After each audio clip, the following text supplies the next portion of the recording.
जानकीकान्तस्मरणं जय जय राम राम। गोपिका जीवनस्मरणं गोविन्द सद्गुरुमूर्ति की गुरुर्ब्रह्मा गुरुर्विष्णु गुरुर्देवो महेश्वरः गुरुः साक्षात् परं ब्रह्म तस्मै श्री गुरवे नमः। गुरवे सर्वलोकानां विषये भवरोगिणां निधये सर्वविद्यानां दक्षिणामूर्तये नमः। सदाशिवसमारम्भां शङ्कराचार्यमध्यमाम् अस्मदाचार्यपर्यन्तां वन्दे गुरुपरम्पराम्। शङ्कारूपेण मच्चित्तं पङ्कीकृतमभूत्यया किङ्करी यस्य सा माया शङ्कराचार्यमाश्रये। लक्ष्मीनाथसमारम्भां नाथयामुनमध्यमाम् अस्मदाचार्यपर्यन्तां वन्दे गुरुपरम्पराम्। यो नित्यमच्युतपदाम्बुजयुग्मरुक्मव्यामोहतस्तदितराणि तनाय मेने अस्मद्गुरोर्भगवतोऽस्ति सिन्धोः रामानुजस्य चरणौ शरणं प्रपद्ये। भूतं महश्च भगवताह्वयपट्टनाद श्रीभक्तिसारकुलशेखरे योगिवाहान् भक्ताङ्घ्रिरेणुः परकालयतीन्द्रमिश्रान् श्रीमत्पराङ्कुशमुनिं प्रणतोऽस्मि नित्यम्। सीतारामसमारम्भाम् आञ्जनेयादिमध्यमाम् अस्मदाचार्यपर्यन्तां वन्दे गुरुपरम्पराम्। स्थापकाय धर्मस्य सर्वधर्मस्वरूपिणे अवतारवरिष्ठाय रामकृष्णाय ते नमः। भाग्यैशाद्याः सुमनसः सर्वार्थानां दुःखमे यन्नत्वा कृतकृत्याः स्युः तं नमामि गजाननम्। दुर्भिर्युक्ता चतुर्भिस्फटिकमणिमयी वक्षमालां हस्ते नीकेन पद्मं सितमुपचषकं पुस्तकं चापरेण भासा कुन्देन्दुशङ्खस्फटिकमणिनिभा असमाना सा मे वाग्देवतेयं निवसतु वदने सर्वदा सुप्रसन्ना। कूजन्तं राम रामेति मधुरं मधुराक्षरम् आरुह्य कविता शाखां वन्दे वाल्मीकिकोकिलम्।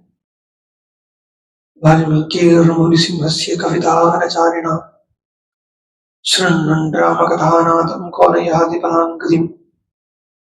पिपीलिकाग्रहजातं वाल्मीकिरिति विश्रुतं कविमुख्यम् रामायणस्य जनकम् उपास्महे सततं क्षेमाय।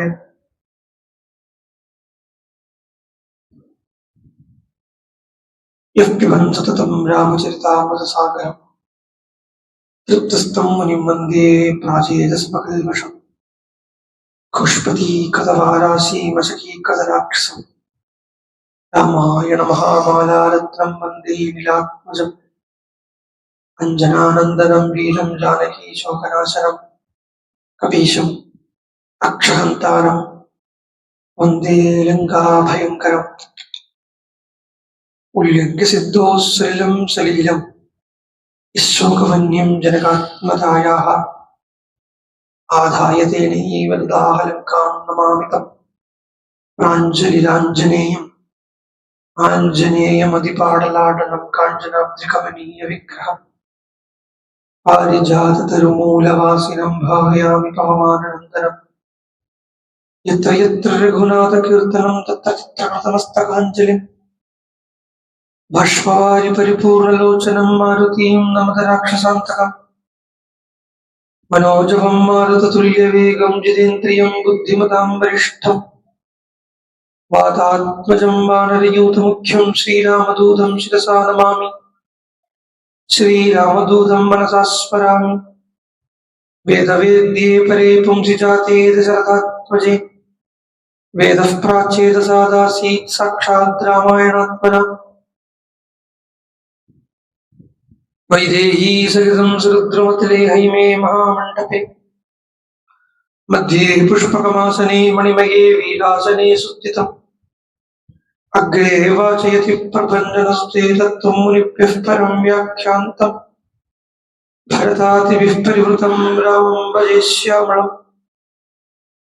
नमोऽस्तु रामाय सलक्ष्मणाय देव्यै च तस्यै जनकात्मजायै नमोऽस्तु रुद्रेन्द्रियमानिलेभ्यो नमोऽस्तु चन्द्रार्कमरुद्गणेभ्यः सकृतेव प्रपन्नाय तवास्मीति च याचते अभयं सर्वभूतेभ्यो ददाम्येतद्व्रतं मम धर्मात्मा सत्यसन्धश्च रामो दाशरथिर्यदि पौरुषे चाप्रतिद्वन्द्वः शरैनं जहिरावणिम् सर्वलोकशरण्याय राघवाय महात्मने निवेदयतमां क्षिप्रं विभीषणमुपस्थितम् ततो रावणनीतायाः सीतायाः शत्रुकर्षणः ये शपथमन्वेष्टुं चारणाच्चरिते पति सूर्याय महेन्द्राय पवनायात्मयोनये भूतेभ्यश्चाञ्जलिं कृत्वा चकारगमने मतिम् योऽन्तः प्रविश्य मम वाचमिमां प्रसुप्तां सञ्जीवयत्यखिलशक्तिधरस्वधाम्ना अन्यांश्च हस्तचरणश्रवणत्वगादीन् प्राणान् नमो भगवते पुरुषाय तुभ्यम् नयन्ती सङ्कोचं सरसिजरुचं दिक्परिसरे सृजन्ती लौहित्यं नखकिरणचन्द्रार्धखचिता कवीन्द्राणां कृत्कैरविकसनोद्योगजननी स्फुरन्ती कामाक्ष्याः चरणरुचिसन्ध्या विजयते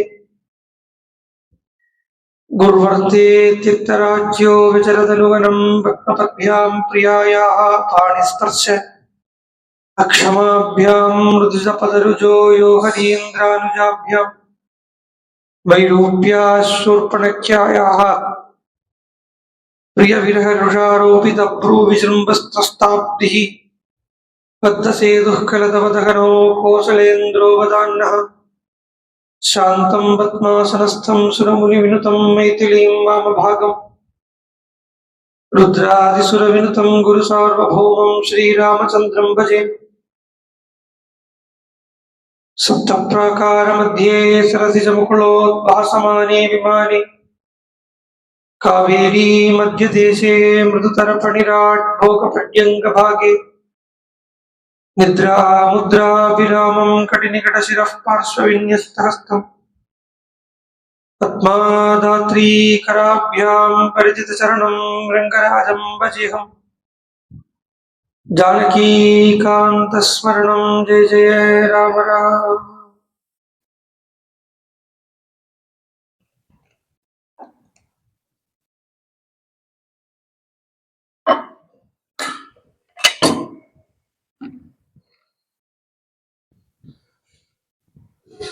ராமாயண மகாமாலா ரத்னம் அப்படின்னு ஆஞ்சநேயரை சொல்றோம். மாலையினுடைய பெண்டன்ட் மாதிரி இருக்காரு. ஒரு மாலையில பெண்டன்ட்ங்கிறது நடுப்புல இருக்கும். அது மாதிரி ஆஞ்சநேய சுவாமியை சொல்றது. எந்த மாலை அப்படின்னு பார்த்தா ராமாயணம்ங்கிறத மாலை. வாஸ்தவமா ஆரம்பத்திலேருந்து யுத்த காண்டம் முடியறது வரைக்கும் இது சீதாயனம். பாலகாண்டத்திலிருந்து யுத்த காண்டம் முடிய இதுக்கு சீதாயனம்னு பேரு. ராமாயணம்ங்கிறது எப்ப வருதுன்னா உத்தரகாண்டத்துல வருது. உத்தரகாண்டம் தான் சொல்ல போனா வாஸ்தவத்துல ராமாயணம், ராமனை பத்தியே சொல்றது. என்ன அப்புறம் சீதை இல்லை இல்லையா? சீதை என்னன்னா கதை விடுறது. சீதை பூமி கடியில போயிட்டா. சீதைய ராமன் ஏன் வால்மீகி ஆசிரமத்துல கொண்டு விட்டாங்கிறத பார்த்துட்டோம். முதல்ல ஒரு நாளைக்கு சொல்லிட்டு திருப்பி அதை ரிப்பீட் பண்றதுக்கு இல்லை. தக்கதான காரணத்தை சொல்லிட்டோம். ஆனா பூமி கடியில போயிட்டாங்கிறது நம்ம நினைச்சா பூமி கடியில போக முடியுமா? மனுஷனை தானே சரித்திரத்தை காட்டின்னு இருக்கான். நரன் நரன் நரன் தானே சரித்திரத்தை காட்டிக்கிறான். அப்போ அவன் ராமன் நரன் நரன் சொல்லியாச்சு. அப்ப சீத்தையும் நாரியா தானே இருக்கணும் இல்லையா? அப்ப பூமி கடியில போனா என்ன அர்த்தம் ஆகுறது? அந்த இடத்துல சீதையை பூமி கடியில போனாங்கிறத சீதையை மறைஞ்சுட்டாங்கிறதுதான் விஷயம். அதனாலதான் உத்தரகாண்டத்தை ஏத்துக்க முடிய மாட்டேங்கிறது பல பேரால. சீதையை ஜீவன் தானே சொல்றோம், ராமன பிரம்மம்னு சொல்றோம். யுத்தங்கிறது எதுக்கு நடக்கிறது? இப்ப லங்கைக்கு ஹனுமான் எதுக்கு வரார் அப்படின்னா, ராவணங்கப்பட்ட அந்த ஈகோனுடைய சுரூபம் இருக்கே, ஈகோ அகங்காரம்ங்கிற அந்த ஈகோ, அந்த ராவணனை இல்லாம பண்றதுக்கு தான் ஹனுமான் வர்றார். சீதையும் அதுக்கு தான் பிரயத்னிக்கிறார். ஒரு சாதாரண ஒரு ஜீவனுடைய அகங்காரம் நீங்கியாச்சானா அங்க அதுக்கப்புறம் ஜீவாத்மா பரமாத்மாங்கிற வேதம் இருக்குது. அகங்காரம் நீங்கிறது வரைக்கும் தான் இந்த ஜீவாத்மா பரமாத்மா கன்ஃபியூஷன் எல்லாம் இருக்க போறது. ஏன்னா இது ரெண்டும் ஒண்ணுன்னு சொல்றது ஆச்சாரியால் சொல்றத கிரந்த ஏன்னா ஸ்லோகார்த்தேன சம்பிரக்ஷாமி எதுக்தம் கிரந்த கோட்டிபிகி. பாதி ஸ்லோகத்துல நான் 1000 கோடி கிரந்தத்துல சொன்னதை நான் பாதி ஸ்லோகத்துல சொல்றேங்கிறார். கோடி கிரந்தங்கள்லயா சொன்ன விஷயத்த ஒரு பாதி ஸ்லோகத்துல சொல்றேன்னு சொல்லிட்டு ஆச்சாரியர். என்ன ஸ்லோகம்னா, பிரம்ம சத்தியம் ஜெகன் மித்யா ஜீவோ பிரம்ம இவ நாபரா. பிரம்மம் சத்தியம், ஜெகத்து மித்தியை, ஜீவாத்மாக்கும் பரமாத்மாக்கும் பேதம் இல்லை. பாதி ஸ்லோகத்துல சொல்லிட்டு இதுதான் எல்லா சாஸ்திரத்தினுடையும் சாரம். இந்த ஹோல் சாஸ்திரம் காம்ப்ளெக்ஸ் இருக்கே, இந்த ஹோல் சாஸ்திர காம்ப்ளெக்ஸினுடைய சாரம்ங்கிறது பிரம்ம சத்தியம் ஜெகன் மித்யா ஜீவோ பிரம்மைவ நாபரா. அப்ப ஏன் ஜீவாத்மானும் பரமாத்மானும் தனித்தனியா தெரியுறதுன்னா, நடுவில் ஒருத்தர் உட்கார்ந்து இருக்கான் ராவணன், அவனுக்கு தான் அகங்காரம்னு பேரு. நாம பகவான் நமக்கு ஏன் இந்த துக்கம் அனுபவிக்கிறோம், ஏன் கஷ்டப்படுறோம், இல்லை ஏன் சுகப்படுறோம், ஏன் பல பல ரீதியில எல்லாத்தையும் பேதமா பாக்குறோம்னா எல்லாத்துக்கும் மூல காரணம் அகங்காரம். அந்த அகங்காரம் தான் ராவணன். அப்ப அந்த அகங்காரம்ங்கிறப்பட்ட அந்த ராவணனை இல்லாம பண்ணியாச்சான எப்படி? அறிவால ஞானத்தால இல்லாம பண்றது. பிரம்ம வித்தியை கொடுத்து ராமர் போட்ட பிரம்மாஸ்திரம் பிரம்ம வித்தியை சொல்லிட்டேன் இல்லையா, அந்த பிரம்ம வித்தியை போட்டு பிரம்ம வித்யா உபதேசம் பண்ணி ராவணன்கிறப்பட்ட அந்த ஈகோவை கரிச்சு களைஞ்சு விடுறது. இல்லாட்டா அதை தண்ணியில கரைச்சு கலற மாதிரி கரைச்சு களைஞ்சிட்டானா அதுக்கப்புறம் மிச்சப்படுறது ஒண்ணுதான் இருக்கும், அது பரமாத்மா மாத்திரம்தான் இருக்கும். அங்க ஜீவாத்மா பரமாத்மால லயிச்சாச்சு. அப்ப சீதைங்கப்பட்ட அந்த ஜீவன் உத்தகாண்ட முடியறதோட பரமாத்மாங்கிற ராமன்ல லயிச்சாச்சுன்னா, உத்தரகாண்டம் ஆரம்பிச்சாச்சுன்னா அங்க பேதம் இருக்காது, ஜீவாத்மா பரமாத்மாங்கிற டிஃபரன்ஸ் இருக்காது, பரமாத்மாவான ராமன் மாத்திரம்தான் இருக்கும் இருப்பார். ராமாயணம்ங்கிறது வாஸ்தவத்துல உத்தரகாண்டத்தை தான் ராமாயணம்னு சொல்லணும். அது வரைக்கும் சீதாயாஸ்திரித்தம் தான். ஆனா அந்த உத்தரகாண்டமும் சேர்த்திருக்கப்பட்ட அந்த ராமாயணத்துல மத்திய பாகத்துல இருக்கு ஹனுமானுடைய பிரசக்தி, இம்பார்ட்டன்ஸ் ரத்னம் மாதிரி இருக்கா. இன்னும் நம்ம சொல்லி பார்த்தோம்னா, ஹோல் ராமாயணம் இருக்கே, the whole Ramayanam is consisting of 24,000 ஸ்லோகம்ஸ், 24,000 ஸ்லோகம் இருக்கு. பார்த்தா இந்த சுந்தரகாண்டம் ஆரம்பிக்கிறதே ததோ ராவண நீதாயாகான்னு பார்த்தா கிட்டத்தட்ட அப்ராக்சிமேட்லி மிடில்லையா வருது. 12,000 இடமா இதுவும் இல்லை, இந்த அங்குலிய பிரதான கட்டம் வருது மிடில்ல. அங்க எது நடுவுல இருக்குதுன்னு பார்த்தா, இப்ப ராமாயணம் ஹோல் ராமாயணத்துக்கும் நடுவுல இருக்கப்பட்டது அந்த 2 அக்ஷரம் தான். ராமாயணத்துக்கு பூரா நடுவில் இருக்கிறது இந்த ராமாங்கிற 2 அக்ஷரம் வந்துடுறது. ராமாயணம் பூரா பார்த்தா சுந்தரகாண்டம் மத்தியில் இருக்கு. ஸ்லோகம் கணக்கு சொல்றேன், காண்டம் கணக்கு சொல்லலை, ஸ்லோகம் கணக்கு சொல்றேன். அதுல பார்த்தா அங்குலிய பிரதானம் மத்தியில் இருக்கு. சுந்தரகாண்டம் மொத்தமா 2800 சொச்சம் ஸ்லோகங்கள். அதுல 1400வது இடத்துல இந்த அங்குலிய பிரதான கட்டம் வந்துடுறது. அதுல பார்த்தா நடுவுல இருக்கு ராமங்கிற 2 அக்ஷரம். என்னன்னா ராமநாமாங்கிதம் சேதம் பசிய தேவி அங்குலியக்கம் என்கிற ஸ்லோகம் நடுவுல இருக்கு. சோ எல்லாத்துக்கும் நடுவுலையா திரட்டி இருக்கு ராமநாமா. அதனாலேயே இந்த ஈகோவை இல்லாம பண்றதுக்கு, ஈகோங்கிற அந்த அகங்காரத்தை இல்லாம பண்றதுக்கு, ஜீவாத்மா பரமாத்மாங்கிற அந்த பேதத்தை இல்லாம பண்றதுக்கு எது உபாயம் அப்படின்னா ராமநாம தான் உபாயம் என்கிறது இங்க சொல்லிண்டு ஆரம்பிக்கிறார். ததோ ராவண நீதாயா சீதாயா சத்ருகர்ஷனஹ ஏஷ பதமன்வேஷ்டும் சாரணாச்சரிதே பதி. ஆரம்பமே சொல்லிட்டேன், ததசப்தத்துல தொடங்குறார், தகாரத்துல தொடங்குறாருன்னு சொன்னேன். இனிமேல் கொண்டு என்ன நடக்கிறதுன்னா, ராவண நீதாயாக சீதாயாக அகங்காரத்தால ஜீவன் ஜீவன் ஜீவன் நினைச்சிட்டு இருக்கக்கூடிய சீதைய கண்டுபிடிக்கிறதுக்காக, சீதையினுடைய வழிய தெரிஞ்சுக்கிறதுக்காக ஹனுமான் சாரணர்களால சஞ்சாரம் பண்ணின அந்த மார்க்கத்தை எடுத்துட்டு ஆகாசம் வழியாக போறார். போகிறது ஆகாசம் வழியாக.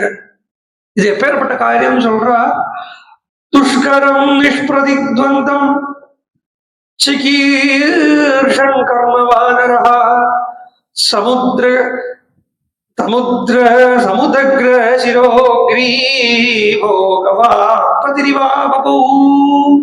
எப்படி இருக்காருன்னா, துஷ்கரம் நிஷ்பிரதித்வந்தம், இந்த செயலுக்கு ஈடான ஒரு செயலே கிடையாதுங்க.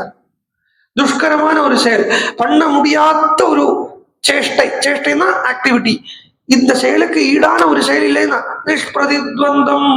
இதுக்கு இன்னும் ஒரு, இந்த கர்மத்துக்கு, அதாவது சீதையை தேடி பிடிச்சு சீதையை தேடி கண்டுபிடிக்கிறதும் ராவணனை இல்லாம பண்றதுக்கும் போல அதுக்கு ஈடான ஒரு கர்மம் இல்லை. கர்மம் இல்லைன்னா அதுக்கு ஈடான ஒரு விஷயம் இல்லை. ஏன்னா எந்த விஷயமும் கொண்டு போய் சேர்றது கடைசியில இந்த ஈகோ டிஸ்ட்ரக்ஷனுக்கு தான், ஆத்ம விசாரத்துல தான் இருக்கிறதுங்கிறத, இந்த சுகத்துக்கு ஈடான அந்த அகங்காரம் இல்லாம இருக்கக்கூடிய ஒரு ஸ்திதிக்கு ஈடான ஒரு சுகம் இல்லைங்கிறதுனாலேயே நிஷ்பிரதித்வந்தம்.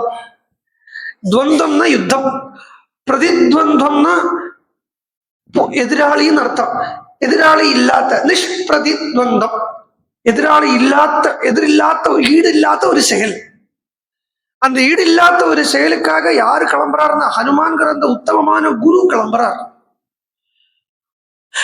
எப்படி கிளம்ப போறாருன்னா, இங்க ஒரு என்ன தாண்டார், சாகரத்தை தாண்டார். ஆக்சுவலா ஹனுமானும் ஒரு சாகரம், ஹனுமான் தாண்டது ஒரு சாகரம். ஹனுமானே ஒரு சாகரம்னு சொல்றார் துளசிதாசர். ஜெய ஹனுமான ஞான குண சாகரம். ஹனுமான் ஞானத்துக்கும் குணத்துக்கும் சாகரமா இருக்கார். இந்த சாகரமும், அதாவது இந்த இடத்துல ஞானம் குணம் ரெண்டு சொன்னார் இல்லையா, அந்த ஞானம்ங்கிறது நமக்கு தெரிஞ்சு போயாச்சு. இனிமே கேட்டவாளுக்கு இந்த ஆரம்ப 2-3 நாளா பின்னாடில இருந்து கேட்டவாளுக்கு தெரிஞ்சிருக்கும். ஞானம்ங்கிறது என்னன்னா சூரியன், அந்த ஞானத்தை தான், ஆத்ம ஞானத்தை தான் நீங்க சொல்றது. குணம் அப்படிங்கிறது ஆரம்பத்துல ராமன் என்ன குணத்தால நம்ம சொன்னோமோ அந்த குணத்தை இங்க வச்சிடணும். சாதாரணமா லௌகிகமா இருக்கக்கூடிய சத்துவரஜஸ்தமோ குணங்கள் இல்லை, இங்க கல்யாண குணபூர்ணமா இருக்கக்கூடிய ஹனுமான் தான் நாங்க துளசிதாசர் குணசாகர்ன்னு சொல்றார்.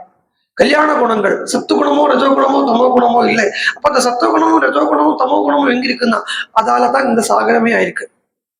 சத்துவ குணத்தாலையும் ரஜோ குணத்தாலையும் தமோ குணத்தாலையும் ஆன ஒரு கடல் கீழ் இருக்கு. ஹனுமானும் கல்யாண குணத்தால ஆன ஒரு கடலா இருக்கார் ஹனுமான். அப்படி ரெண்டு தலைய மேல தூக்கி நின்றுட்டு கைய ரெண்டே மேல தூக்குறாரு. வைடூரியவர்ணேஷு சாத்வலேஷு மகாபலஹ தீர சலில கல்பேஷு விசசாரயதா சுகம். கொஞ்சம் அப்படி நடக்கிறார், கொஞ்சம் இப்படி நடக்கிறார், எப்படி பார்க்கிறார், எல்லாத்தையும் ஆனந்தமா பார்த்துட்டு இருக்கார். திஜான்வித்ராசயம் தீமானு உரசா பாதபர்ஹரன் மிருகான்ச சுபஹூன் நிக்னன் பிரவருத்தைவ கேசரி. சிம்மம் போல இருக்காராம் ஹனுமான் பார்க்கறதுக்கு. வானரம் தானே சொல்லணும். கேசரிங்கிற சிம்மம் போல, கேசரம்னா சிம்மம், கேசரிங்கிற சப்தம் சிம்மத்தை சொல்றது. கேசர, அதாவது கேசுனா முடி, நிறைய முடி இருக்குங்கிறதாலே அதுக்கு கேசரின்னு பேர். கேசரி சிம்மத்துக்கு. அந்த சிம்மம் மாதிரி இருக்கார். சிம்மம் மாதிரி இருந்த சிம்மம்னாலே என்ன எடுத்துங்கோ, தர்மம் எடுத்துங்கோ. சிம்மம் அப்படிங்கிற சப்தத்துக்கே தர்மம், சிம்மம்னா ஞானம் அர்த்தம். ஏன் தெரியுமா? சிம்மத்தினுடைய தர்மம் பாருங்கோ, சிம்மத்தினுடைய சொரூபம் என்னன்னு பாருங்கோ. சிம்மத்தினுடைய ஒரு வார்த்தை வால்மீகி கிட்ட வந்துருதுன்னா அதுக்குள்ள கொஞ்சம் போய் உட்காந்து பார்க்கணும். ஏதோ ஒரு கவி ஒரு போயம் பண்ணின மாதிரி அந்த ஹோல் சம்மரி, இந்த ஸ்லோகத்தோட சம்மரி என்ன, இல்ல இந்த சாப்டரோட சம்மரி என்னன்னு மாத்திரம் பார்த்துட்டு போயிடக்கூடாது. ராமாயணத்தை பாராயணம் பண்றத, ராமாயணத்தை தெரிஞ்சுக்கிறத ஜஸ்ட் ஒரு சாப்டரோட சம்மரி படிச்சு ஒண்ணுமே ஆகிறதுக்கு இல்லை. சாப்டரோட சம்மரி பார்த்தா ஏமாத்தி விட்டுடும், ஒரு கதையா இருக்கும், ஜஸ்ட் மியர் ஸ்டோரியா இருக்கும். ஆனா அந்த ஸ்லோகத்துக்குள்ள இறங்கி பார்க்கறது தான் அதனுடைய பொருள் புரியும். அப்போ அது ஸ்லோகத்துக்குள்ள இறங்கி பார்க்கறதையும் அந்த வார்த்தைக்குள்ள போய் போய் போய் பார்க்கணும். அது இந்த சுந்தரகாண்டம் இருக்கே, ஓரோ அன்னைக்கே சொன்னேன், ஓரோ வார்த்தையும் தொட்டு தொட்டு தொட்டு பார்க்கணும். அது தொட்டு தொட்டு பார்க்கறது இல்லை, ஓரோ வார்த்தையும் ருசிச்சு பார்க்கணும். இந்த காஃபி டெஸ்ட் பண்றதுக்கு, டீ டெஸ்ட் பண்றதுக்கு எல்லாம் இருப்பா. காபி குரு, டீ அது எல்லாத்தையும் டெஸ்ட் பண்றதுக்கு அங்க உண்டு. நம்ம ஹரிதாஸ் கிரி சுவாமிகள் கூட அந்த வேலை தான் பண்ணிட்டு இருந்தார் ஆரம்பத்துல. அதுக்கப்புறம் தான் தபோவனம் பெரியவா கூப்பிட்டு சன்னியாசம் கொடுத்தா, காஃபி டெஸ்டர். அப்போ அதுல என்னன்னா, அந்த காஃபி டெஸ்ட் பண்றதுக்கு முதல்ல ஒரு காஃபி கொட்டை எடுத்து சாப்பிடுவா, திருப்பி உடனே அந்த அடுத்தது எடுத்து சாப்பிடக்கூடாது, ஏன்னா அதே ருச்சி இருக்கும் இல்லையா. நடுவுல இது இந்த டேஸ்ட்டை நியூட்ரலைஸ் பண்றதுக்கு வேற ஏதாவது சாப்பிட்டு அப்புறம் இது சாப்பிடுறது, வேற ஒன்றும் வேண்டாம் விட்டுருக்கோம். நம்மளே இப்ப காஃபி சாப்பிட்டுட்டு ஸ்வீட் சாப்பிட்றோமானா, இல்லை ஸ்வீட் சாப்பிட்டுட்டு காஃபி சாப்பிட்றோமானா, நடுவில் பச்சை தண்ணியை குடிச்சுட்டு தானே அடுத்தது ஸ்வீட் காஃபி சாப்பிடப்படும். தானே அந்த காஃபியோட டேஸ்ட் தெரியும். அது மாதிரி ஒரு ஸ்லோகத்தை இறங்கணும், வெளியில வரணும். அதுக்கப்புறம் அடுத்த ஒரு வார்த்தைக்குள்ள இறங்கணும், வெளியில வரணும். திருப்பி அடுத்த வார்த்தைக்குள்ள போகணும், வெளியில வரணும். இப்படி பார்த்தா அதுக்கு ஒரு இன்னொரு 100 தான் கூட வச்சுக்கலாமா அப்படின்னு நான் பார்ப்பேன். ஆனா நான் சொல்றேன், கேசரி அப்படிங்கிறதுக்கு உண்டான அந்த அர்த்தம் பாருங்க. சிம்ஹம், சிம்ஹம்னா தர்மம்னு அர்த்தம். சிம்மத்தினுடைய சொரூபம் எப்படி இருக்குன்னா, சிம்மத்தினுடைய சொரூபம் வந்து திருப்தி. நீங்க சிம்மம் வந்து நல்லா சாப்பிட்டு வயறு நிறைஞ்சிருக்கப்பட்ட சிம்மம் இருக்கும் வச்சுக்கோ, முன்னாடியே இறை போனா கூட தொடாது. அது என்ன காட்டுறதுன்னா திருப்தி இருக்கிற சொரூபத்தை காட்டுறது. திருப்தி யாருடைய சொத்து? ஞானியினுடைய சொத்து தான் திருப்தி. ஒரு ஞானிக்குத்தான் போரும் அப்படிங்கிற அந்த எண்ணம் வரும். அப்பேற்பட்ட ஒரு ஞானியா இருக்காருங்கிறதுனாலயே கேசரின்னு சொல்றான். எல்லாரையும் பயப்படுத்துறாங்க. எதை பயப்படுத்துறான்னா, துஜான் வித்ராசயன் தீமானு, துஜன்களை, துஜான்னா பட்சி கணங்களை பயப்படுத்துறான்னு சொன்னா. பட்சி கணங்கள் அப்படின்னு நம்ம பார்த்தா சாதாரணமான பட்சி கணங்களை தான் நீங்க சொல்றதுன்னு எடுத்துக்காதீங்கோ. அந்த கருடன் எல்லாம் நம்ம பார்த்தோம் இல்லையா, கருடனை பார்த்தோம், சம்பாதியை பார்த்தோம். ஒரு சம்பாதி வந்து என்ன கர்மங்கிற ஒரு வைராக்கியம்ங்கிற ஒரு சிறகு, ஞானம்ங்கிறது இன்னொரு சிறகு. இப்படி இருக்கக்கூடிய பட்சி ஜனங்களை பயப்படுத்துறது அப்படின்னா, இந்த இடத்துல பட்சி கணங்கள் அப்படிங்கிறத இந்த கர்மத்துக்கும் ஞானத்துக்கும் தமிழ் அந்த பக்கம் இந்த பக்கம் போட்டி போட்டு அந்த பக்கம் இந்த பக்கம் சஞ்சாரம் பண்ணக்கூடிய பட்சி கணங்களை தன்னுடைய சப்தத்தால ஹனுமான் பயப்படுத்துறார். பயப்படுத்துறாருன்னா ஞானத்தை பிரதானம் பண்றார், இல்லாட்டா வைராகியத்தை பிரதானம் பண்றாருன்னு பார்த்துங்க. பயம்ங்கிறது எப்ப கொடுக்கப்படுறது பகவானாலன்னா, அஜ்ஞானிக்கு தான் பயத்தை கொடுக்கப்படுறது. அஜ்ஞானி தான் பயப்படுறான். ஏன்னா பகவானுடைய கருணை யார் மேல படுறதோ அவன் பயப்பட ஆரம்பிப்பான். ஃபர்ஸ்ட் அவன் இதுல வந்து இந்த மாயைக்குள்ள மெஸ்மரைஸா போயிட மாட்டான், அவன் பயப்பட ஆரம்பிப்பான். எப்படி பயப்படுவான்னா, இந்த கஷ்டம்னு ஒண்ணு வருது இல்லையா, பகவான் கஷ்டத்தை கொடுக்குறாரு இல்லையா, இந்த கஷ்டத்தை கொடுக்கறதுக்கே ரீசன் என்னன்னா, தன்னோட கூட சேர்த்துக்கிறதுக்கு சீக்கிரம் அவனை தன்னோட கூட சேர்த்துக்கிறதுக்கு தான் இந்த கஷ்டத்தை கொடுக்குறான். சீக்கிரம் அவனை தன்னோட என்ன கஷ்டத்தை கொடுக்க கொடுக்க கொடுக்கத்தான் வைராக்கியம்ங்கிறது வரும். அப்படி அந்த வைராக்கியம் வரத்தான் அவன் வந்து கொஞ்சமாவது இதுவும் தாத்காலிகமா இருக்கே, சாஸ்வதமா இல்லையேங்கிற அந்த விவேகம் வரும். அந்த விவேகம் வந்ததுக்கு அப்புறம் தான் ஒரு குருவை போய் ஆசிரியக்கணும்னு அந்த புத்தி தோணும். அந்த குருவை போய் ஆசிரியச்சதுக்கு அப்புறம் தான் அந்த குரு கிட்ட இருந்து சேவை, அந்த குருவுக்கு சேவை பண்ணி அந்த குரு கிட்ட இருந்து வித்தியை கற்றுக்கிறது, இல்லைன்னா வித்தியை பெற்றுக்கொள்றது அப்படிங்கிற அந்த ஸ்திதி வரும்.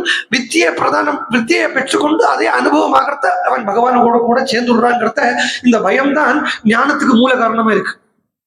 அப்போ பயம் படுறது அப்படின்னா, இப்ப பகவான் பாகவதத்துல கபிலாவதாரம் சொல்றது. அந்த பாகவதத்துல சொல்லப்பட்ட கபிலாவதாரத்துல கபிலர் வந்து தேவஹூதிக்கு சொல்றத 10 மாசம் கர்ப்ப காலத்தை எப்படி இருக்கும்ங்கிறத சொல்றார். இப்படி இருக்கும் இந்த கர்ப்பகாலம்ங்கிறது, அது ரொம்ப ரோதனையா இருக்கும், ரொம்ப பயானகமா இருக்கும், இருட்டு அறை, அதுக்குள்ள ஒண்ணுமே கிடையாது, புழு பூச்சி எல்லாம் கடிக்கும் குத்தும், இப்படி எல்லாம் சொல்றார். இதெல்லாம் ஏன் அவர் சொல்றார் அப்படின்னா, வைராக்கிய மரணம்ங்கிறதுக்காக. ரொம்ப அழகா இருக்கு, வெளியில எல்லாம் அழகா இருக்குன்னு பார்க்காதேம்மா, உள்ள எல்லாமே கன்றாவியா இருக்கு இது சொல்றது. அப்ப அந்த வைராக்கியத்தை பிரதானம் பண்றார், பயப்படுத்துறார் அப்படிங்கிற முறையில. துஜான் வித்ரா பயாமாச தீமானு உரசா பாதவான் ஹரன்னு, காலாலே கையால எல்லாம் அவர் காலும் கையெல்லாம் வளர்ந்து வளர்ந்து வளர்க்கறதா, அதனாலேயே தட்டி விட்டுறது, மரங்கள் எல்லாம் தட்டுறது.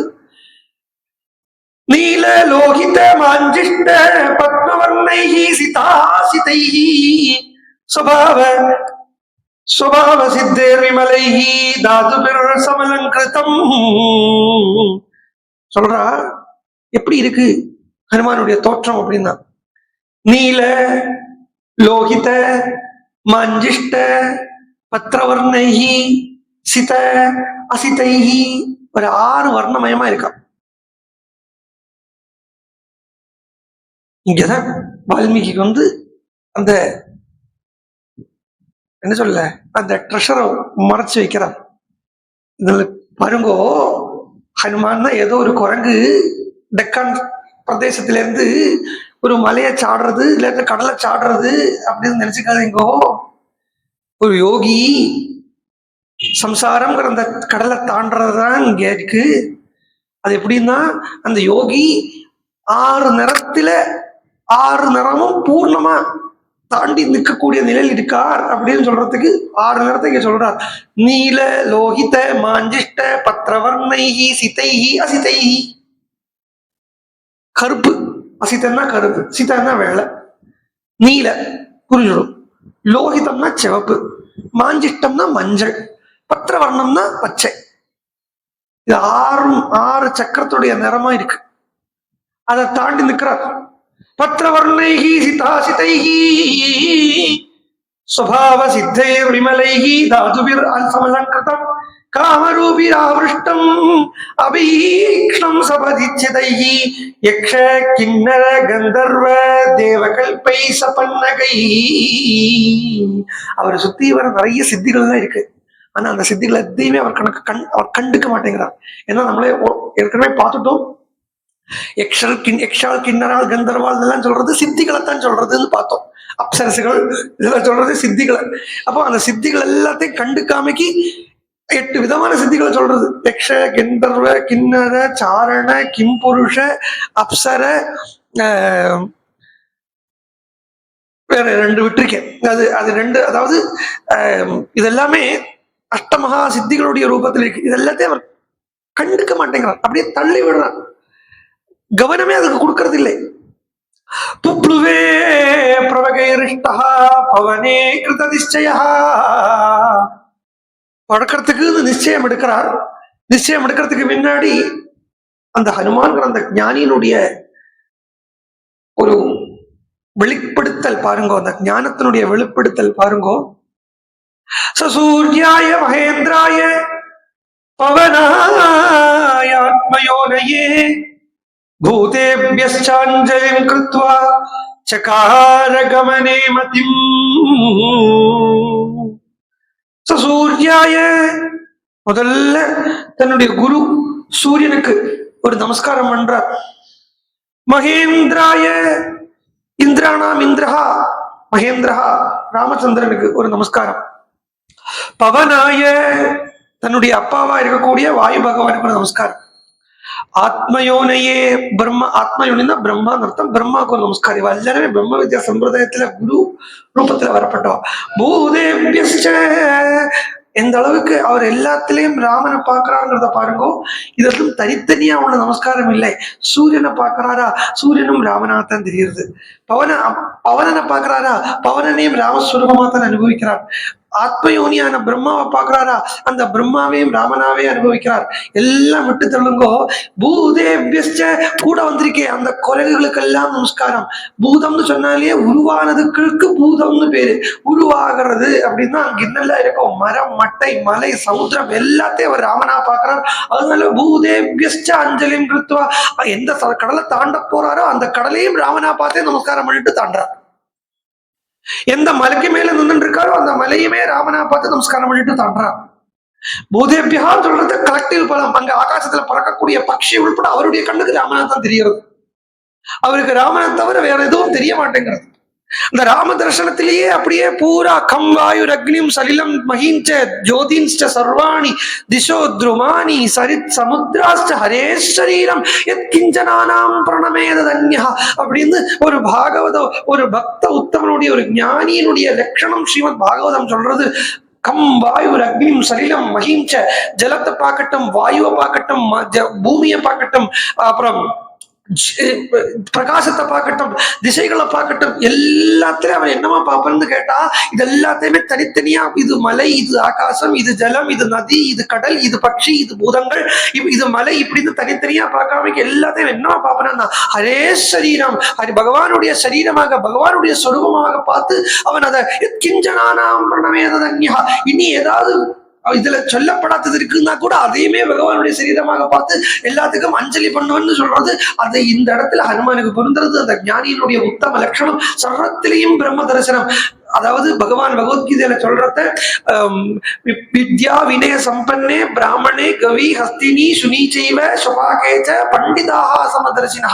பண்டிதன் சமதர்சியா இருப்பன். இந்த இடத்துல ஹனுமான் பண்டிதனா இருக்கார். பண்டிதன் ஞானின்னு அர்த்தம். பண்டா ஆத்ம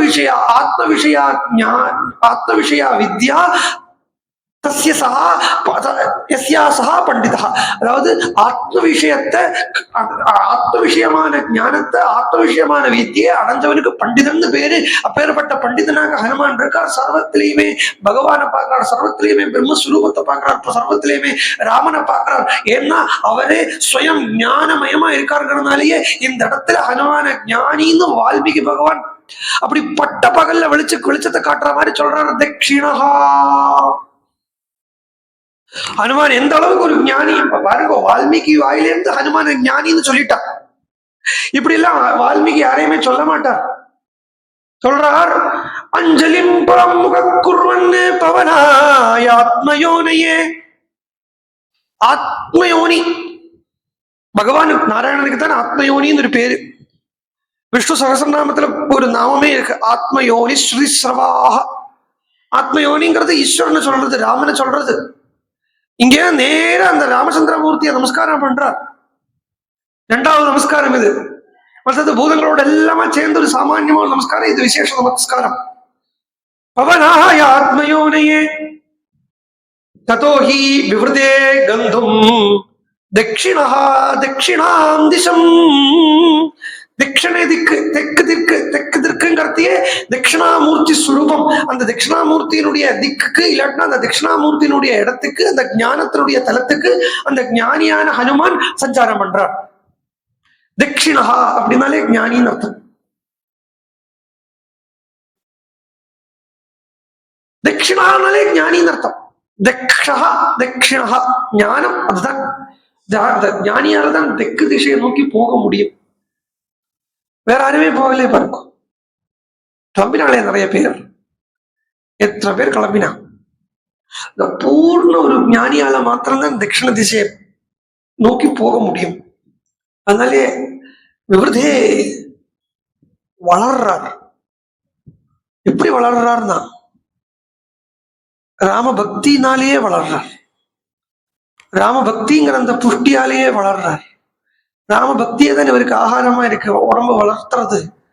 ராமனுடைய காரியத்துக்காக போறேங்கிற அந்த அகங்காரம் தீர இல்லை அவர்கிட்ட. ஒரு கடுகு மணி அளவு கூட அகங்காரம் அவர்கிட்ட இல்லை. நான் எனக்காக போல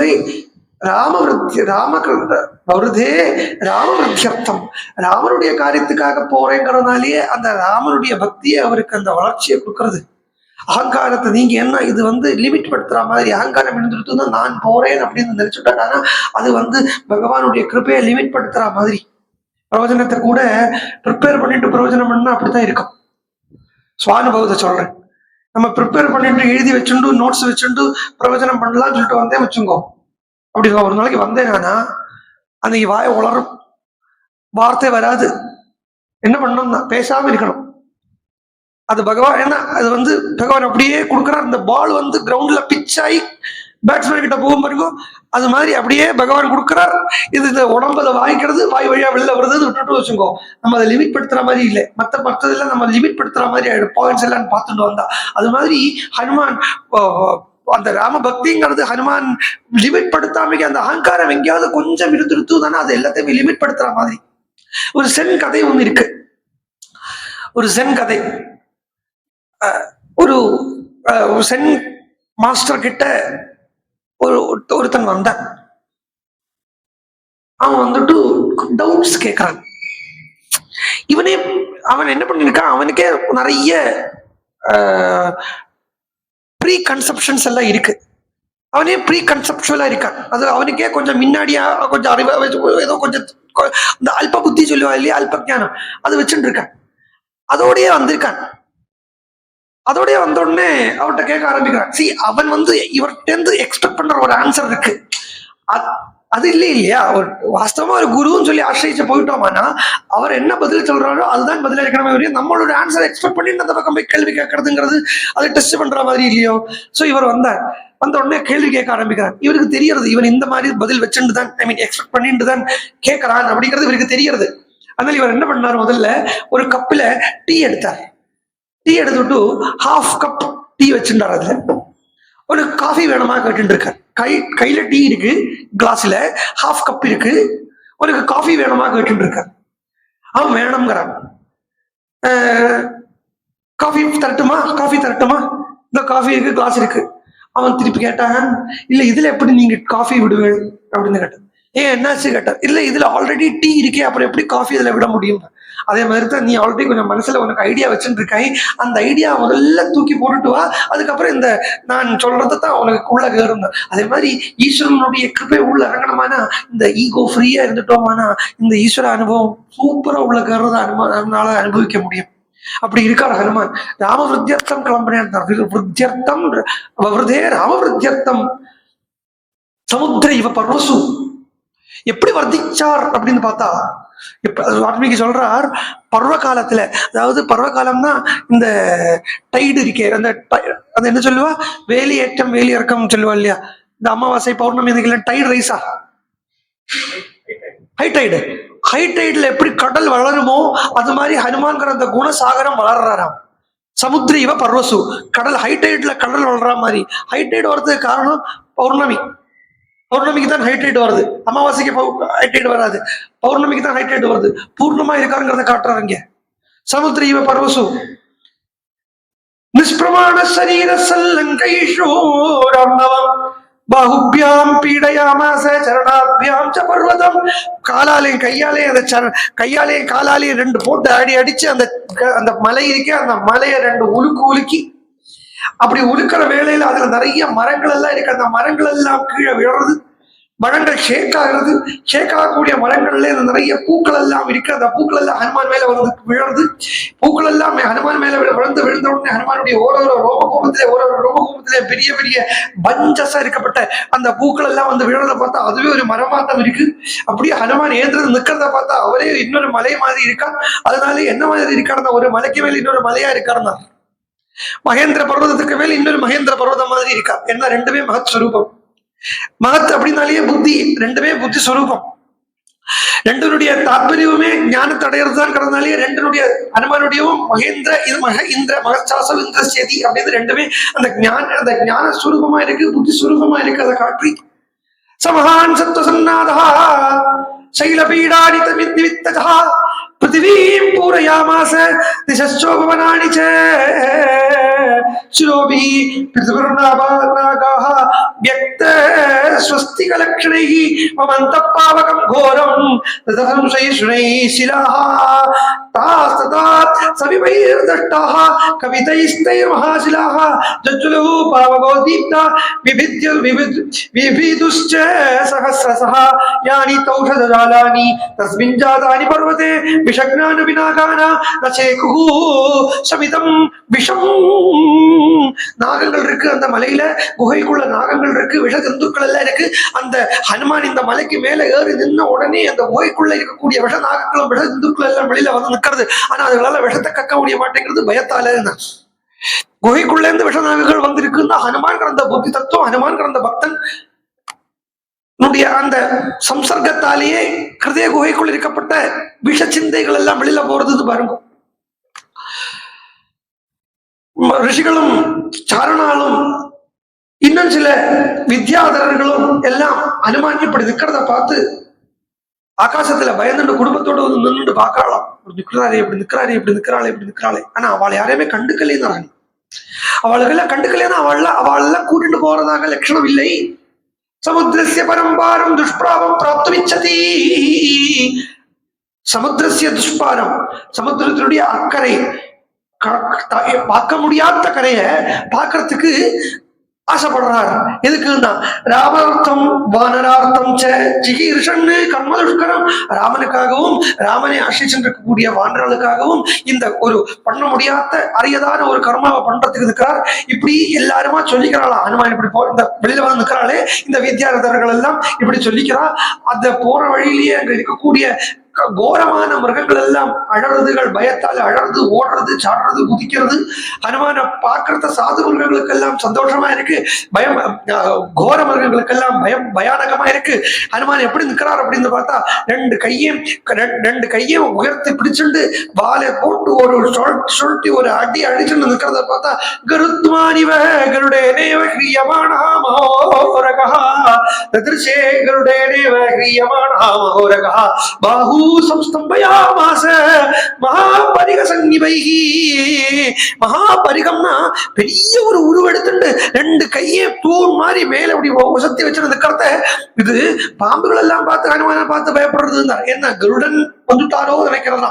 இந்த சர்க்கத்துல முதல் சர்க்கத்திலேயே 3 இடத்துல கருடன் கருடன் கருடன்கிற ரெஃபரன்ஸை பார்க்கலாம். முதல் சர்க்கத்துல 3 இடத்துல கருடனை பார்க்கலாம். கருடன் வந்துட்டாலே பிரம்ம வித்யா, உபதேசகன், குரு, வேதம் எடுத்துக்கோ. எல்லாத்துக்கும் இங்க சிக்னிபிகன்ஸ் இருக்கு. ரெண்டுதான் முன்னாடி சொன்னேன் இல்லையா, அந்த கிழக்கு திசையை நோக்கி போகக்கூடிய வானராளை பத்தி. அந்த இடத்துல கருடனுடைய கான்செப்ட் சொல்லிட்டேன். எங்க கருடன் வந்தாலும் அது வேதம் தான். இங்கே வார்த்தை வேதம் தான், வேதாந்தம் தான். கருடன மாதிரி இருக்காருன்னா அண்ணா அந்த அறிவை அனுபவமாக்கக்கூடிய அந்த பக்குவத்தில் இருக்காரு. இன்னும் சொல்ல போனா ஒரு ஒரு கொஞ்சம் கூட ஒரு அகங்காரம் இல்லாமைக்கு எந்த காரியத்தையும் பண்ண முடியாதுங்கிறதுனால ஒரு சாத்விகமான அகங்காரத்தை தானே வருத்திக்கிறார். ஈகோ இல்லாம எதுவும் பண்ண முடியாது. அப்போ உலகத்துக்கு உபகாரம் பண்றதுக்கு தான் இங்க கிளம்பியிருக்கான வழியா தனக்கு எதுவும் இதால ஆகிறதுக்கு இல்லைங்கிறது நல்லா தெரியாது.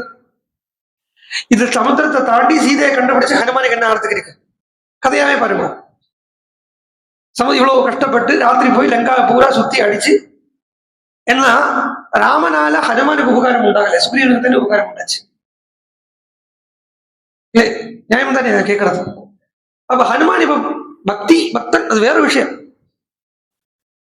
பிரபுவுக்காக பண்றதுங்கிறது அதுதான் விஷயம். அப்போ தனக்கு ஒரு செல்ஃப் இன்ட்ரெஸ்ட் இல்லாத ஒரு காரியத்தை ஹனுமான் யாருக்காக பண்றாங்க? இந்த செல்ஃப் இன்ட்ரெஸ்ட் இல்லைங்கிறதுனாலே அங்க அந்த இடத்துல அவருக்கு ராஜசிகமானவோ தாமசிகமானவோ அகங்காரம் இல்லைங்கிறது நல்லாவே வியக்தமாகிறது.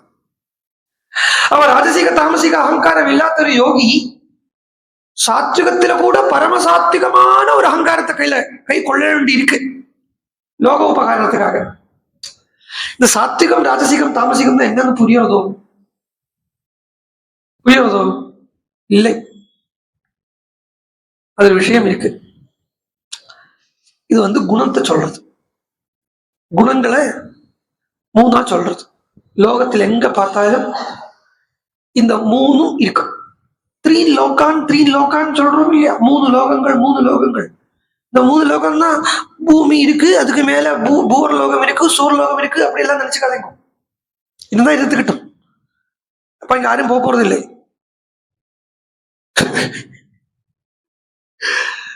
பூலோகம் பூர்லோகம் எல்லாமே இந்த லோகங்கள் எல்லாம் இருக்கட்டும், இல்லைன்னு சொல்லிக்கு விஷமப்படுத்துறது இல்லை. பட் அது விவேகம் வர வர தானாவே அது இல்லைன்னு தெரிஞ்சுக்கும். வாஸ்தவத்தில் இந்த 3 லோகங்கள் சொன்ன இந்த குணங்களை தான் 3 லோகமா சொல்றது. இந்த குணங்கள் தான் 3 லோகம். சப்தலோகம், சப்துகம் ஒண்ணு, ராஜசிகம் ஒண்ணு, தாமசிகம் ஒண்ணு. அது சொல்றது பூலோகம், பாதாளம், சொர்க்கம் இப்படி சொல்லுவா இல்லையா. பாதாளம் தான் தாமசிக லோகம், தாமசிக குணம். பூலோகம் அப்படிங்கிறது இப்ப ராஜசிக குணம். சூர்லோகம் அப்படின்னா அது சாத்விக குணம். அப்ப 14 லோகங்கள்ல இருக்கு சொல்றாளே. ஐயோ, அங்கங்க சேட்டலைட் விட்டு இருக்கா, இது வரைக்கும் 8 தான் பார்த்தா. அப்ப 14 எங்க இருக்கு? இந்த கண்ணால் யாரும் பார்த்தது இல்லை. 14 லோகத்தை பார்த்தவள் இருக்காளா? 14 லோகத்தை சொல்லி இருக்கு, கேட்டு இருக்கோம். 14 லோகம் இருக்கு, 14 லோகம் இருக்கு இல்லாம இல்லை. ஆனா எங்க இருக்கு பாருங்க. அது சொல்லுவா, கதையை அடிச்சு விடுறது. இங்க இருந்து பூமிக்கு மேல இருந்து பாக்குறது ஒரு பெரிய கடல் இருக்கு, அந்த கடலுக்கு மேல இன்னொரு பெரிய லோகம் இருக்கு, அதுக்கு மேல இன்னொரு கடல் இருக்கு. என்ன சாண்ட்விச்சா? பிரெட்டு, அதுக்கு மேல பட்டர், திருப்பி பிரெட், அதுக்கு மேல பட்டர் வைக்கிறதுக்கு சாண்ட்விச் மாதிரி இருக்குங்க. 14 லோகங்கள்னா 14 விஷயமான வஸ்துக்களை 14 லோகம் சொல்றா. அதாவது லோகம் அப்படின்னு சொன்னாலே இது என்னுடைய வார்த்தை இல்லைன்னா எங்கிட்ட கோச்சுக்காதீங்கோ. ஆதிசங்கராச்சாரியர்களுடைய வார்த்தை. கோச்சுக்கிறது அவர்கிட்ட கோச்சுங்கோ. அவர் சொல்ற லோகாஹா அப்படின்னா கர்மபலானி. லோகம்னா கர்ம பலங்கள். 14 லோகம்னா கர்மத்தினுடைய பலனை அனுபவிக்கக்கூடிய 14 விஷயங்கள், இல்லை கர்மத்தை பண்ணக்கூடிய 14 விஷயங்கள். 5 கர்மேந்திரியங்கள், 5 ஞானேந்திரியங்கள், 10 எடுத்தா மனசு, புத்தி, சித்தம், அகங்காரம், 14 லோகம். இதுதான் எல்லாம் அனுபவிக்கிறது.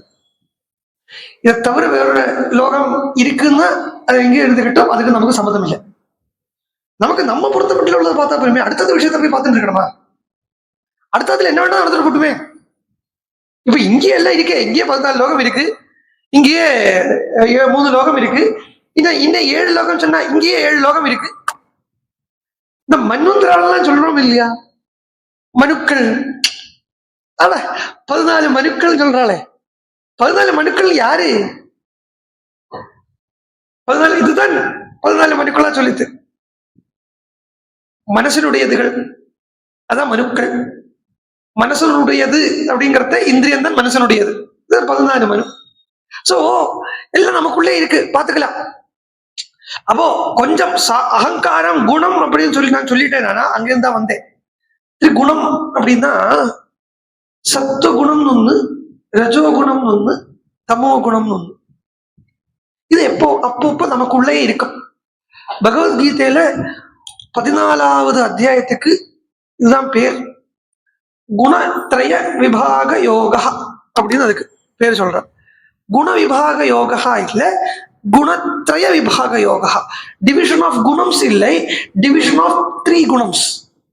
அப்போ டிவிஷன் ஆஃப் 3 குணம் அப்படின்னா சத்துவகுணம் ஒண்ணு, அதுக்குள்ள இன்னும் டிவிஷன்ஸ் இருக்கு. ரஜோகுணம் ஒண்ணு, அதுக்குள்ள இன்னும் டிவிஷன்ஸ் இருக்கு. தமோ குணம் ஒண்ணு, அந்த தமோ குணத்துக்குள்ள இன்னும் டிவிஷன்ஸ் இருக்கு. அப்போ சத்துவகுணம் அப்படின்னா என்னது அப்படின்னு பார்த்தா காமா இருக்கிறது, பி காம் அண்ட் பிளசன்ட், இது சத்துவகுணம். ரஜோகுணம் அப்படின்னா இம்பேஷன்ஸ், ரஜோகுணம். தமோ குணம் இம்பேஷன்ஸ்னா ஒரு பொறுமை இல்லாம இருக்கிறது இல்லையா, எல்லாத்துக்கும் அவசரம், அது ரஜோகுணம். தமோ குணம் என்கிறது என்னன்னா அவசரமும் இல்லை, காம்னஸும் இல்லை, தூங்கிட்டு கிடக்கிறது, இது தமோ குணம். பிரவச்சனம் கேட்கறதையே 3 டைப் ஆஃப் ஆள்காரால நமக்கே பார்க்கலாம். அவரா என்னவோ சொல்லிட்டு இருக்கார், இது தமோ குணம் சொல்ற மாதிரி இருக்கே. அதுக்குள்ள போய் நமக்கு தெரிஞ்சதை வச்சு என்கிஸ்ட் பண்றது ரஜோகுணம். இது நல்லது, சொல்றத காமா கேட்கறது சத்துவகுணம். இது எல்லா இடத்துலயுமே இந்த குணங்கள் உண்டு. இன்னும் சொல்ல போனா திரிலோகம்னு சொன்னோம்னா இன்னும் வச்சுங்கோ, நம்மளுடைய 3 அவஸ்தைய கூட திரிலோகங்களா சொல்றது. ஜாகிரத், சொப்னம், சுஷுப்தி, இந்த 3 அவஸ்தையை கூட திரிலோகங்களா சொல்லலாம். சோ ஆஞ்சநேய சுவாமி இங்க ஒரு காரியத்துக்காக போறாங்கிறத பரமஹம்சர் சொல்லியிருக்கிற அடிக்கடி. ஒரு லோகத்துல போய் ஒரு விவகாரம் பண்றதுக்கு இருக்குன்னா, லோக விவகாரம் பண்றதுக்கு இருக்கு அப்படின்னா ஒரு குணம் இல்லாமக்கு லோக விவகாரம் பண்ண முடியாது. குணங்கள் இல்லாமக்கு ஒரு லோக விவகாரமும் நடக்காது. அப்ப ஏதாவது ஒரு குணத்தை சட்டையை எடுத்து போட்டுக்கத்தான் வேண்டியிருக்கு, ஒரு அகங்காரத்தை எடுத்து போட்டுக்கத்தான் வேண்டியிருக்கு. இங்க நிதித்தியாச ஸ்திதியில இருக்கக்கூடிய ஒரு யோகிக்கு, அதாவது அன்னைக்கு சொன்னேன் நிர்விகல்ப சமாதி, 2 தான் சொல்லிட்டு இருந்தேன் இல்லையா, நிர்விகல்ப சமாதி. அந்த நிர்விகல்ப சமாதி ஸ்திதியில் இருக்கப்பட்ட ஒரு யோகிக்கு எந்த குணமும் இருக்காது. அவனுக்கு வெளியில இருந்து ஒன்றும் தெரியவும் செய்யாது, அவனுக்கு வெளியில இருந்து ஒன்றும் உள்ள வரவும் செய்யாது. இன்னும் உள்ளேந்து உள்ளது வெளியில போகும். யோகியினுடைய ஸ்திதி எப்படி இருக்குன்னா, உள்ளேந்து உள்ளது வெளியில போகும், ஆனா வெளியிலேருந்து உள்ளது ஒன்றும் அவனை அஃபெக்ட் பண்ணாது. ஒரு கவச்சம் போட்டுப்பேன், இந்த வெளியில இருந்து ஒன்றும் அஃபெக்ட் பண்ணாது அப்படிங்கிற ஒரு தனக்கு தான் ஒரு அந்த நிலையை அடைஞ்ச யோகின்னு சொல்லலாம். அதுதான் ஹனுமான சொல்றத வஜ்ரங்க பலி. வஜ்ரங்க பலின்னு சொல்லியா, வஜ்ரங்க பலி. சில பாங்கிறது அந்த இடத்துல கொஞ்சம் நார்த்துக்கு, அது ஈஸ்ட் நார்த், அந்த சைடு நார்த் ஈஸ்ட் பக்கம் எல்லாம் போயிட்டலாம்னா பா எல்லாம் மாறிடும். அந்த பக்கம் இந்த பக்கம் இன்டர்சேஞ்ச் ஆயிடும். வங்காள்ங்கிறது பங்காள் எடுத்து பார்த்தலாம். அது மாதிரி இது. ஸோ வஜ்ர அங்கம், வஜ்ரத்துக்கு சமமான அங்கம் என்னன்னா, உள்ள தொலைச்சு ஒன்னும் உனக்கு உள்ள ஏற்ற முடியாது, ஆல்ரெடி உள்ள எல்லாம் பூர்ணமா இருக்கு. அதானே அவரே சொல்றாரு துளசிதாசரே இந்த ராமச்சரிதமா இதுல ஹனுமான் சாலிசா, மகாவீர பல விக்ரம வஜ்ரங்கி குமதி நிவார சுமதிகே அந்த நான் இன்னும் சொல்றா, இந்த ஹோல் சுந்தரகாண்டம் இருக்கே, அந்த ஹோல் சுந்தரகாண்டத்தையே ஹனுமான் சாலிசா வச்சு சொல்லிவிடலாம். இட்ஸ் அண்ட் எவ்ரி பதம் ஹனுமான் சாலிசா வச்சு சொல்லிவிடலாம், ஹோல் சுந்தரகாண்டத்தை. சோ இப்ப பார்ப்போம், நம்ம இங்க இதுக்கு வருவோம். அந்த கொஞ்சம் ஒரு சாத்விகமான ஒரு அகங்காரத்தை எடுத்து காமிக்கி ஒரு காரியத்தை பண்ண முடியாது. அதனாலே அந்த சாத்விக அகங்காரமே இல்லாத ஸ்திதியில எப்படி இருப்பேன்னா, சோகம் அப்படின்னு இருப்பான். சோகம், அதுதான் நான். சோகம் நான்கிறது எண்ணம் கூட இருக்காது. சோகம் ஹம், அது அந்த ஹம்முடைய அந்த அந்த அந்த அந்த நாதம் இருக்கே, அந்த நாதத்துல போய் அந்த பிந்து இருக்கே, அந்த பிந்துல போய் லயிச்சு பூர்ணமா லயனமாக இருக்கும். பட் ஒரு அகங்காரம் எடுத்துக்கிறத இங்க சாத்விக அகங்காரம்ங்கிறதுனாலே அதுக்கு முன்னாடி ஒரு சப்தத்தை போட்டுக்கிறது, த அப்படிங்கிற ஒரு சப்தத்தை போட்டுக்கிறது. சோகத்துக்கு முன்னாடி த அப்படிங்கிற சப்தத்தை போட்டுட்டா அது தாசோகம் அப்படின்னு ஆகும். அந்த சாத்விக அகங்காரத்தை ஹனுமான் போட்டுக்கிறார். நான் நானா போலை, நான் ராமதாசனா போறேன். நான் இல்லை, நான் ராமதாசன். ராமதாசன்னா ராமன் இட்ட கட்டளைய முடிக்கக்கூடியவன். ராமன் இட்ட கட்டளைய முடிச்சு திரும்பி ராமன் கிட்ட வரக்கூடியவன். ராமன் இட்ட கட்டளைய முடிச்சு ராமன் கிட்ட வந்து ராமன் கிட்ட அடங்கி இருக்கக்கூடியவன். அந்த அடக்கம் வேணும் இல்லையா? அடக்கம் அமரருளில் ஒய்க்கும்.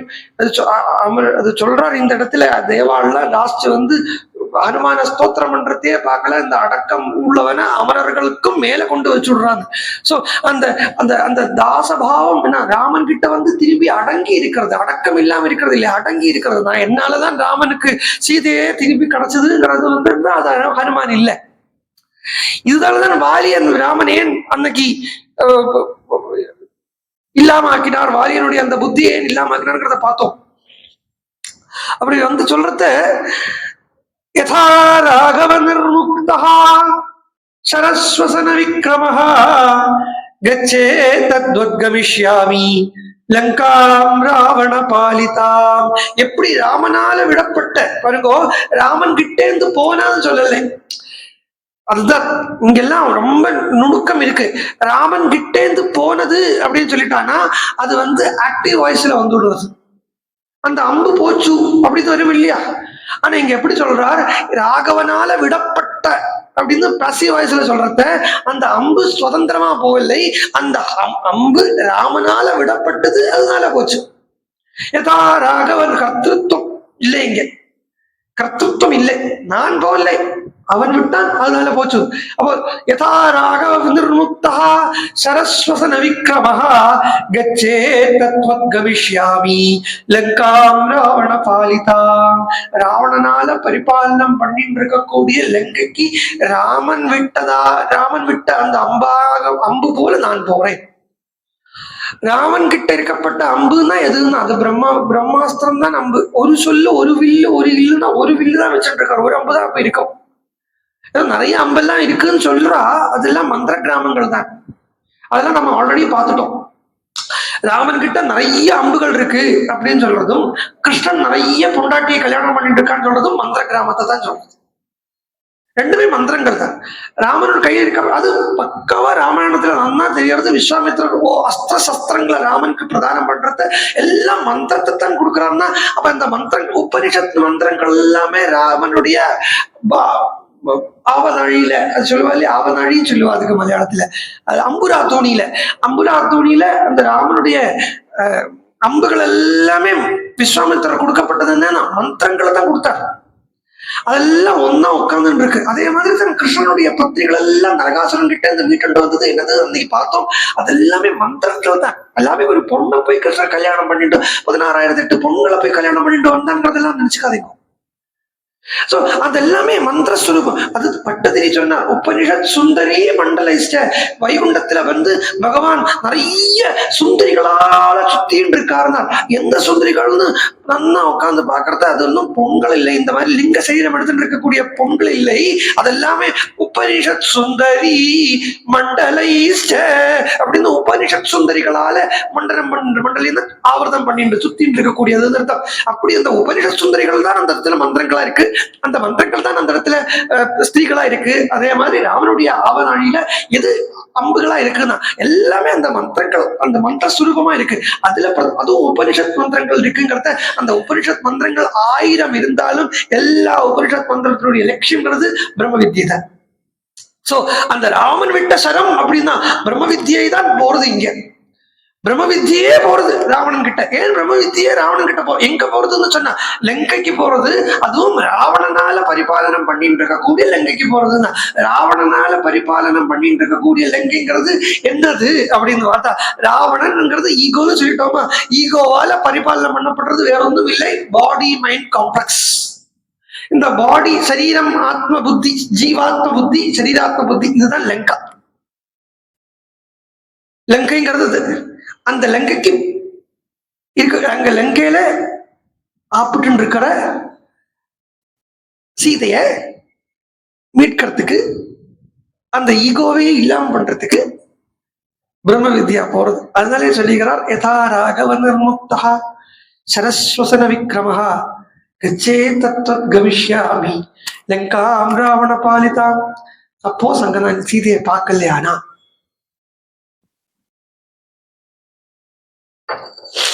நகி திரக்ஷ்யாமி யதிதாம் லங்காயாம் ஜனகாத்மஜாம் அனேனைவ ஹி வேகேன கவிஷ்யாமி சுராலயம்.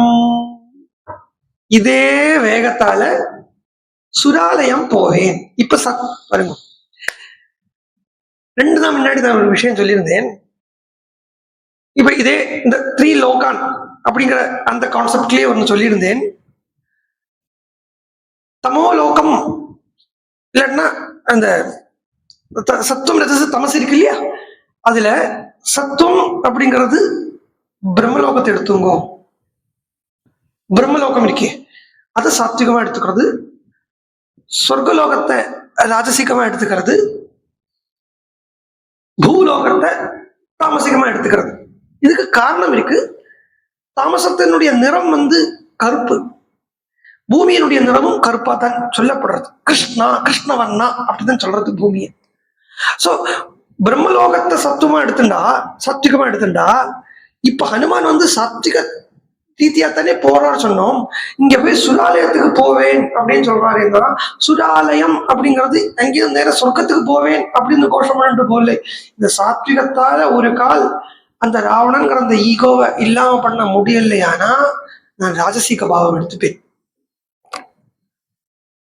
பாருங்க, குணத்துக்குள்ள இவர் விழுந்து போகிறது இல்லை, குணம் அவரை காத்து நிற்கிறது. எந்த குணத்தை இவர் சூஸ் பண்ண போறார் அப்படின்னு அது என்னமோ தெரிய மாட்டேங்கிறது. ராமாயணம் பாராயணம் பண்றது தூக்கமா வருது, பாகவதம் பாராயணம் பண்றது தூக்கமா வருதுன்னு, தூக்கம் வருதுன்னு அப்ப தமோ குணம் நம்மளை இழுக்கிறதுன்னு அர்த்தம். தமோ குணம் நம்மளை இழுக்கிறது. எங்கிட்ட வா. இன்னொன்று, இந்த கத்தி புடைச்சு போட்டு அடிச்சு பாராயணம் பண்றது, பாராயணத்திலேயே இல்ல நான் யாரையும் குறிக்கலை, இது சாதாரண எல்லா இடத்துலயும் நடக்கிறது தான் நான் சொல்றேன். ஒரு ஆளை ஸ்பெசிபிக்கா சொல்றது இல்லை.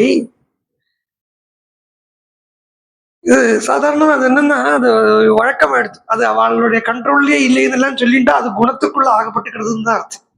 ரஜோகுணம் தானே அது, ரஜோகுணம். தமோ சத்துவகுணம் தான். அது ஒரு மாதிரி இப்படியே போயிட்டு இருக்கும். தூக்கமும் இருக்காது, அதுக்காக பகலவும் இருக்காது. அப்போ கொஞ்சம் சாத்வீகமா இருக்குன்னு சொல்லுவார் இல்லையா? ஓ, ரொம்ப சாத்வீகமா இருக்கு. பஜனையே எப்படி இல்லை அப்படின்னா, தாமசிக பஜனை, ராஜசீக பஜனை, சாத்விக பஜனை. இந்த மிருதங்க சத்தத்தை போட்டு அடிச்சு மைக்க, மிருதங்கத்துக்கு மாத்திரம் 4 மைக்க வச்சு பாட்டு கேட்காத மாதிரியே பண்றது ராஜசீக பஜனை. பாட்டு கடையில இந்த ஆக்ஷன் எல்லாம் காட்டிண்டு குழு குழு குழு இதெல்லாம் பாடிண்டு சாகித்யத்தையே மாத்துறது, இதெல்லாம் தாமசிக பஜனை. சத்தமே ரொம்ப கேட்கறதே அப்படியே நிம்மதியா ஒரு பீஸ்ஃபுல்லா அப்படியே கேட்டு இருக்கிறது, இது சாத்விக பஜனை. இது இது இது நான் சொல்றேன்னு நினைச்சுட்டு இருக்கீங்களா? ஒண்ணுமே என்னுடைய வார்த்தையே கிடையாது. சங்கர பாஷ்யத்துல ஆச்சாரியாலே சொல்லி வச்சிருக்காரு, எல்லா ஆச்சாரியாலே சொல்லி வச்சிருக்காரு. அத இந்த தானம் பண்றது கூட சாத்விகம் ராஜசிகம் தாமசம் சொல்றான் ஆச்சாரியால். சங்கர பகவத் பாதா தானம் பண்றா இல்லையா? அரே, தானத்துக்கு அதிகாரி யாரு அப்படின்னு கேட்டா அன்னதானம் சொல்றோம். மகாதானம், அன்னதானம் மகாதானம் தான். அன்னதானம் யாருக்கு அதிகாரம் இருக்கு? யாருக்கு பண்றதுக்கு அதிகாரம் இருக்குங்க? அன்னதானம் பண்றவன் பிராமணனா இருக்கணுமா, கஷத்திரியனா இருக்கணுமா, எல்லாம் மட்டும் வடமாளா இருக்கணுமா? அதுக்குள்ளே போங்க. அன்னதானம் யாருக்கு பண்றதா? பசி உள்ளவனுக்கு அன்னதானம், அதுதான் அவன் தான் அதிகாரி. ஆனா அப்படி பண்ண மாட்டான். தாமசிக்கு அன்னதானம் எப்படி இருக்குமா? இவன் நம்மள இந்த இப்ப சொன்னேனே இந்த கேட்டகரி இதெல்லாம் இருக்கா எல்லாம் பார்த்துட்டு அவன் பிராமணனா, அவனுக்கு தான் சாதம் போடுவேன் தாமசிக அன்னதானம். ராஜசிக அன்னதானம் என்ன தெரியுமோ? 10 பேர்கிட்ட காட்டி நான் சாதம் போடுறேன் அப்படின்னு காட்டி ஆச்சாரியர்களே சொல்றார். ஆக்டர்ஸ் இருக்காளே, ஆச்சாரியர்கள் யூஸ் பண்றது வேர்டு, ஆக்டர்ஸ் எல்லாம் சீஃப் கெஸ்ட் அழைச்சிட்டு வந்து அன்னதானம் பண்ண வைக்கிறது இருக்கே, இது ராஜசிக அன்னதானம். சாத்விக அன்னதானம் பசி உள்ளவனுக்கு தெரிஞ்சு, தமிழ்ல சொல்லுவா,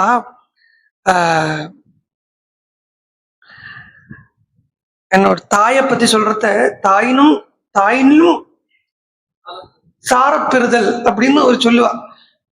கேட்டு பரிமாறுறதோ கேட்டு கொடுக்கறதோ இல்லாம புரிஞ்சு கொடுக்கறது, அவனை பார்த்தாலே பசிக்கிறது போல் இருக்கு அப்படின்னு புரிஞ்சு கொடுக்கறது, இது சாத்விக. இப்படி எல்லாத்துலயும் இந்த சத்துவம் தமசு இருக்கு. சோ ஹனுமான் சொல்றார், சப்போஸ் எனக்கு இப்போ அங்க போய் இந்த அகங்காரத்தை ஒருவேளை நான் என்னால சாத்விகமா அழிக்க முடியலையானா நான் ராஜசிகமா அந்த ராஜசிக முறையை கையாளுவேன். ராட்சச ராஜானம் ஆனகிஷ்யாமி ராவணம் சர்வக்தா यदि वा त्रिदिवे सीता न द्रक्ष्यामि कृतश्रमः बद्ध्वा राक्षस राजानम् आनयिष्यामि रावणम् सर्वदा कृतकार्योऽहम् एष्यामि सह सीतया आनयिष्यामि वा लङ्कां समुत्पाट्य स रावणम्. ஓ, சப்போஸ் திரிதிவத்துல சொர்க்கலோகத்துல போயும் சீதையை கண்டுபிடிக்க முடியலை அப்படின்னா நான் அடுத்த ஸ்டெப் என்ன பண்ணுவேன்னு பார்த்தா நேர ராவணனையே அழிச்சுட்டு வந்துருவேன். ராவணனையும் இங்க கொண்டு வருவேன். ராவணனையும் இங்க கொண்டு வந்து ராவணனை வச்சே பாருங்க, ராவணனையும் இங்க கொண்டு வந்து ராவணனை வச்சே அடிச்சு துவச்சு ராவணனை வச்சே சீதையை கண்டுபிடிக்க வைப்பேன். என்ன வருது? தாமசம். ராவணன் தானே தாமசிக குணம் தானே, அந்த தாமச பிரகதி வச்சு நான் கண்டுபிடிக்க வைப்பேங்கிற 3 குணத்தை இங்க பகவானுக்காக யூஸ் பண்ண வைக்கிறார் ஹனுமான். இப்படி சொல்லிட்டு கருட நாட்டம் பறக்கிறார். அந்த ஹனுமான் பறக்கிறதுக்கு ஆரம்பிக்கிறார். இவர்கிட்ட எல்லாம் வாக்கு கொடுத்துட்டு சத்தம் போட்டு அப்படி முன்னடை போட்டு பின்னடை போட்டு முன்னடை போட்டு பின்னடை போட்டு ஃபிளைட் எல்லாம் டேக் ஆஃப் ஆகிறதுக்கு முன்னாடி போய் சுத்தும் இல்லையோ அது மாதிரி ஹனுமான் சுத்துறார். உள்ள என்ஜின் ஸ்டார்ட் பண்றார். என்ஜின் ஸ்டார்ட் பண்றாரு வச்சுக்கோங்களேன். சும்மா சொல்லுங்க, நான் சொல்றது திருப்பி சொல்லுங்க. தூக்கம் வர மாதிரி இருக்க போல் இருக்கு. கொஞ்சம் ராஜசிகத்தை கையெடுத்துப்போம். கொஞ்சம் ராஜசிகத்தை கையெடுத்துப்போம். ராஜசிகத்தை கையெடுத்துப்போம்னா சத்தம் போடுவோம் தான் அர்த்தம், வேற ஒன்றும் இல்லை. என்ஜின் ஸ்டார்ட் ஆகுறதுன்னா எப்படி ஸ்டார்ட் ஆகும்? ஜெய் ஸ்ரீராம் சொல்லுங்க. நான் சொல்ற மாடுலேஷன்ல சொல்லணும். ஜெய் ஸ்ரீராம், ஜெய் ஸ்ரீராம், ஜெய் ஸ்ரீராம், ஜெய் ஸ்ரீராம், ஜெய் ஸ்ரீராம், ஜெய் ஸ்ரீராம், ஜெய் ஸ்ரீராம், ஜெய் ஸ்ரீராம், ஜெய் ஸ்ரீராம் அப்படின்னு கிளம்பிட்டாரா? இப்படி கிளம்புற இந்த என்ஜின் ஸ்டார்ட் ஆகிற மாதிரி ஆகாசத்தில் நிற்கிறார். அவர் போனா அவர் மாத்திரமா போறார். மரம், மட்டை, செடி, கொடி எல்லாம் அவர்கள் கூட கிளம்புறது. என்ன, ஒரு ஞானியை விடுறதுக்கு யாருக்குமே மனசு கிடையாது. ஞானிய விஸ்வாமித்திரர்ல இருந்து தொடங்க சொல்றாரு. விஸ்வாமித்திரர் வனத்திலேருந்து கிளம்பி மிச்சிலா நகரத்துக்கு போறத சிம்மம், புலி எல்லாம் அவர் கூட வருதான். அது மாதிரி அப்போ அவர் வந்து எல்லாத்தையும் தலையை தடவி கொடுத்துட்டு நீங்க எல்லாம் இங்கே இருங்கோ, உங்களுக்கு இந்த இடத்துலயே இந்த அனுபவம் கிடைக்கும் அப்படின்னு அவளுக்கு ஹஸ்த தீட்சையை கொடுத்துட்டு வர. ஹனுமான் கூட இதெல்லாம் கிளம்புறது. கிராவிட்டின்னு ஒண்ணு இருக்கும். ராக்கெட் கிளம்புறதே கூட ஏதாவது வஸ்து இருந்தா கொஞ்சம் தூரத்துக்கு மேல போயிடும் அது. ஆனா பூமியினுடைய கிராவிட்டினால திருப்பி கீழே விழுது. அது மாதிரி கிளம்புறத ஹனுமான் எல்லாத்தையும் பாதத்தால ஸ்பர்சனம் பண்ணி விட்டுட்டார். மரத்துக்கும், மட்டைக்கும், செடிக்கும், கொடிக்கும், மலைக்கும் எல்லாத்துக்கும் அனுகிரகம். உங்களுக்கு எல்லாம் இங்க இருந்தாலே இந்த அனுபவம் கிடைக்கும். நான் போய் சரீர அனுபவத்தை ஜெயிச்சுட்டு வரேன் அப்படின்னு சொல்லி கிளம்பி முகத்தை நேர வச்சுண்டு ஒரு கையை நன்னா நீட்டிண்டு அப்படி போறத கீழே ஆகாசத்துல ஹனுமான் இருக்கிற, கீழே சமுத்திரம் இருக்கு. சமுத்திரத்தின் மேல ஹனுமான் எந்த தேசத்துல நிற்கிறாரோ அந்த தேசத்துல மேலேந்து இருக்கப்பட்ட சூரியனுடைய தாபம், வெயில் விழறது இல்லையா, நிழல் கொடுக்கறதா. ஒரு ஞானியினுடைய கீழே எல்லா இடத்துலயுமே நிழல் இருக்குங்கிறத சொல்றார். எம் எம் தேசம் சமுத்திரஸ்ய, எம் எம் தேசம் சமுத்திரஸ்ய ஜகாவ சபா கபிஹி சத்து தஸ்யாங்க வேகேன சோன்மாத இவ லட்சத்தே. அந்த தேசம் கொந்தளிக்கிறதா. சமுத்திரம் இருக்கே, ஹனுமான் இப்படி மேல பறக்கிறாரா, கீழே அந்த தேசம் கொந்தளிக்கிறதா. சமுத்திரத்தினுடைய அந்த ஜலம் கொந்தளிக்கிறதா. அதுக்கு அதை பாருங்கோ. இந்த ஒருத்தனை ஞானியா அஜ்ஞானியா அப்படின்னு எல்லாம் டெஸ்ட் பண்றதுக்கு வந்து மெஷின் இது வரைக்கும் நல்ல வேலை கண்டுபிடிச்சது இல்லை. ஏஐக்கு கூட கண்டுபிடிச்சு சொல்ல முடியாது ஒருத்தன் ஞானியா அஜ்ஞானியா. ஆனா இந்த ஞானியா அஜ்ஞானியாங்கிறது யாரால கண்டுபிடிக்க முடியும்னா, ஒரு உத்தம முமுட்சுனுடைய மனசால ஒருத்தரை ஞானியா அஜ்ஞானியான்னு கண்டுபிடிச்சுக்க முடியும். அதை சொல்றது நல்ல முமுட்சுத்துவம், தீவிர முமுட்சுத்துவம் இருக்கிறத ஒருத்தரை பார்க்கறதையே, ஒருத்தனுடைய சன்னிவேசத்திலேயே இந்த முமுட்சுனுடைய தேடல் அடங்கிடும். தேடல் அப்புறம் அவன் தேட மாட்டான். என்னவோ தெரியாத ஒரு ஆனந்தம் இவனுக்கு கிடைக்கும். அது பகவதத்துல சொன்னார். பரத யோகீஸ்வரர் சொல்றது, ரகுகணா தத் தபசானயாதி ந சேச்சையா ந நிர்வபணாத் கிருஹாத்வா வினா மகத்வாத ரஜோபிஷேகம். சாதுக்கள் கிட்ட போய் உட்காரு, ஒரு ஞானி கிட்ட போய் உட்காரு. அந்த ஞானி கிட்ட போய் உட்கார்றதையே நீ இதுவரைக்கும் அனுபவிக்காத ஒரு ஃபீலிங் நீ அனுபவிப்ப. ஏதோ ஒரு ஆனந்தம் உனக்கு கிடைக்கும். அந்த ஆனந்தம் கிடைக்கிறதையே அவனை நீ ஞானின்னு புரிஞ்சுக்கோ. அங்க அவனுடைய மனசுதான் அந்த ஞானத்துக்கு டெஸ்டராக இருக்கு அப்படிங்கிறார். அது மாதிரி ஹனுமான் இப்படி ஆகாசம் வழியா போகிறத சமுத்திரத்துக்கு எல்லாமே என்னன்னா, அந்த ஹனுமானுடைய எந்த ஒரு வேகம் இருக்கோ அந்த வேகம் இந்த சமுத்திரத்துக்கு வேகம்னா ஹனுமானுடைய அனுபவம். ஹனுமானுடைய அனுபவம் இந்த சமுத்திரத்துக்கு, ஹனுமானுடைய ஞானம் இந்த சமுத்திரத்துக்கு, ஹனுமானுடைய ரூபம் இல்லைன்னா அந்த ஹனுமானுடைய வந்து ஒரு ஸ்திதி இந்த சமுத்திரத்துக்கு. இப்படி அந்த சமுத்திரம் வழியாக போறத மேலேந்து வரக்கூடிய தாபம் ஒன்றும் கீழே படமாட்டேங்கிறது. அவ்வளவு குளிர்ச்சியா இருக்காம். அவருடைய சரீரத்தையே பரோபகாரார்த்த விதம் சரீரம் அப்படின்னு வச்சுக்கிற மாதிரி இருக்க பாருங்கோ. கீழே இருக்கக்கூடிய மத்சியங்களுக்கு எல்லாம் கொஞ்சம் நேரமா குளிர்ச்சியை கொடுக்குறாங்க. எப்படி சம்சார தாபத்துல தவிச்சுண்டு சம்சார சாகரத்துல கடக்கக்கூடிய மனுஷாளுக்கு கொஞ்சம் நேரம் ஒரு சத்சங்கம் எப்படி ஆறுதலா இருக்குமோ அதே மாதிரி ஹனுமானுடைய அந்த நிழல் ஆனது சமுத்திரத்துல பட்டு அந்த மத்சியங்களுக்கு எல்லாம் கொஞ்சம் நேரம் ஆறுதலா இருக்கு. இப்படி போயிட்டே இருக்கிறத தஸ்ய வேக சமுத்திரம் ஜலம் சஜலதம் ததா அம்பரஸ்தம் விபப்ராஜே சரத பிரவிவாதம்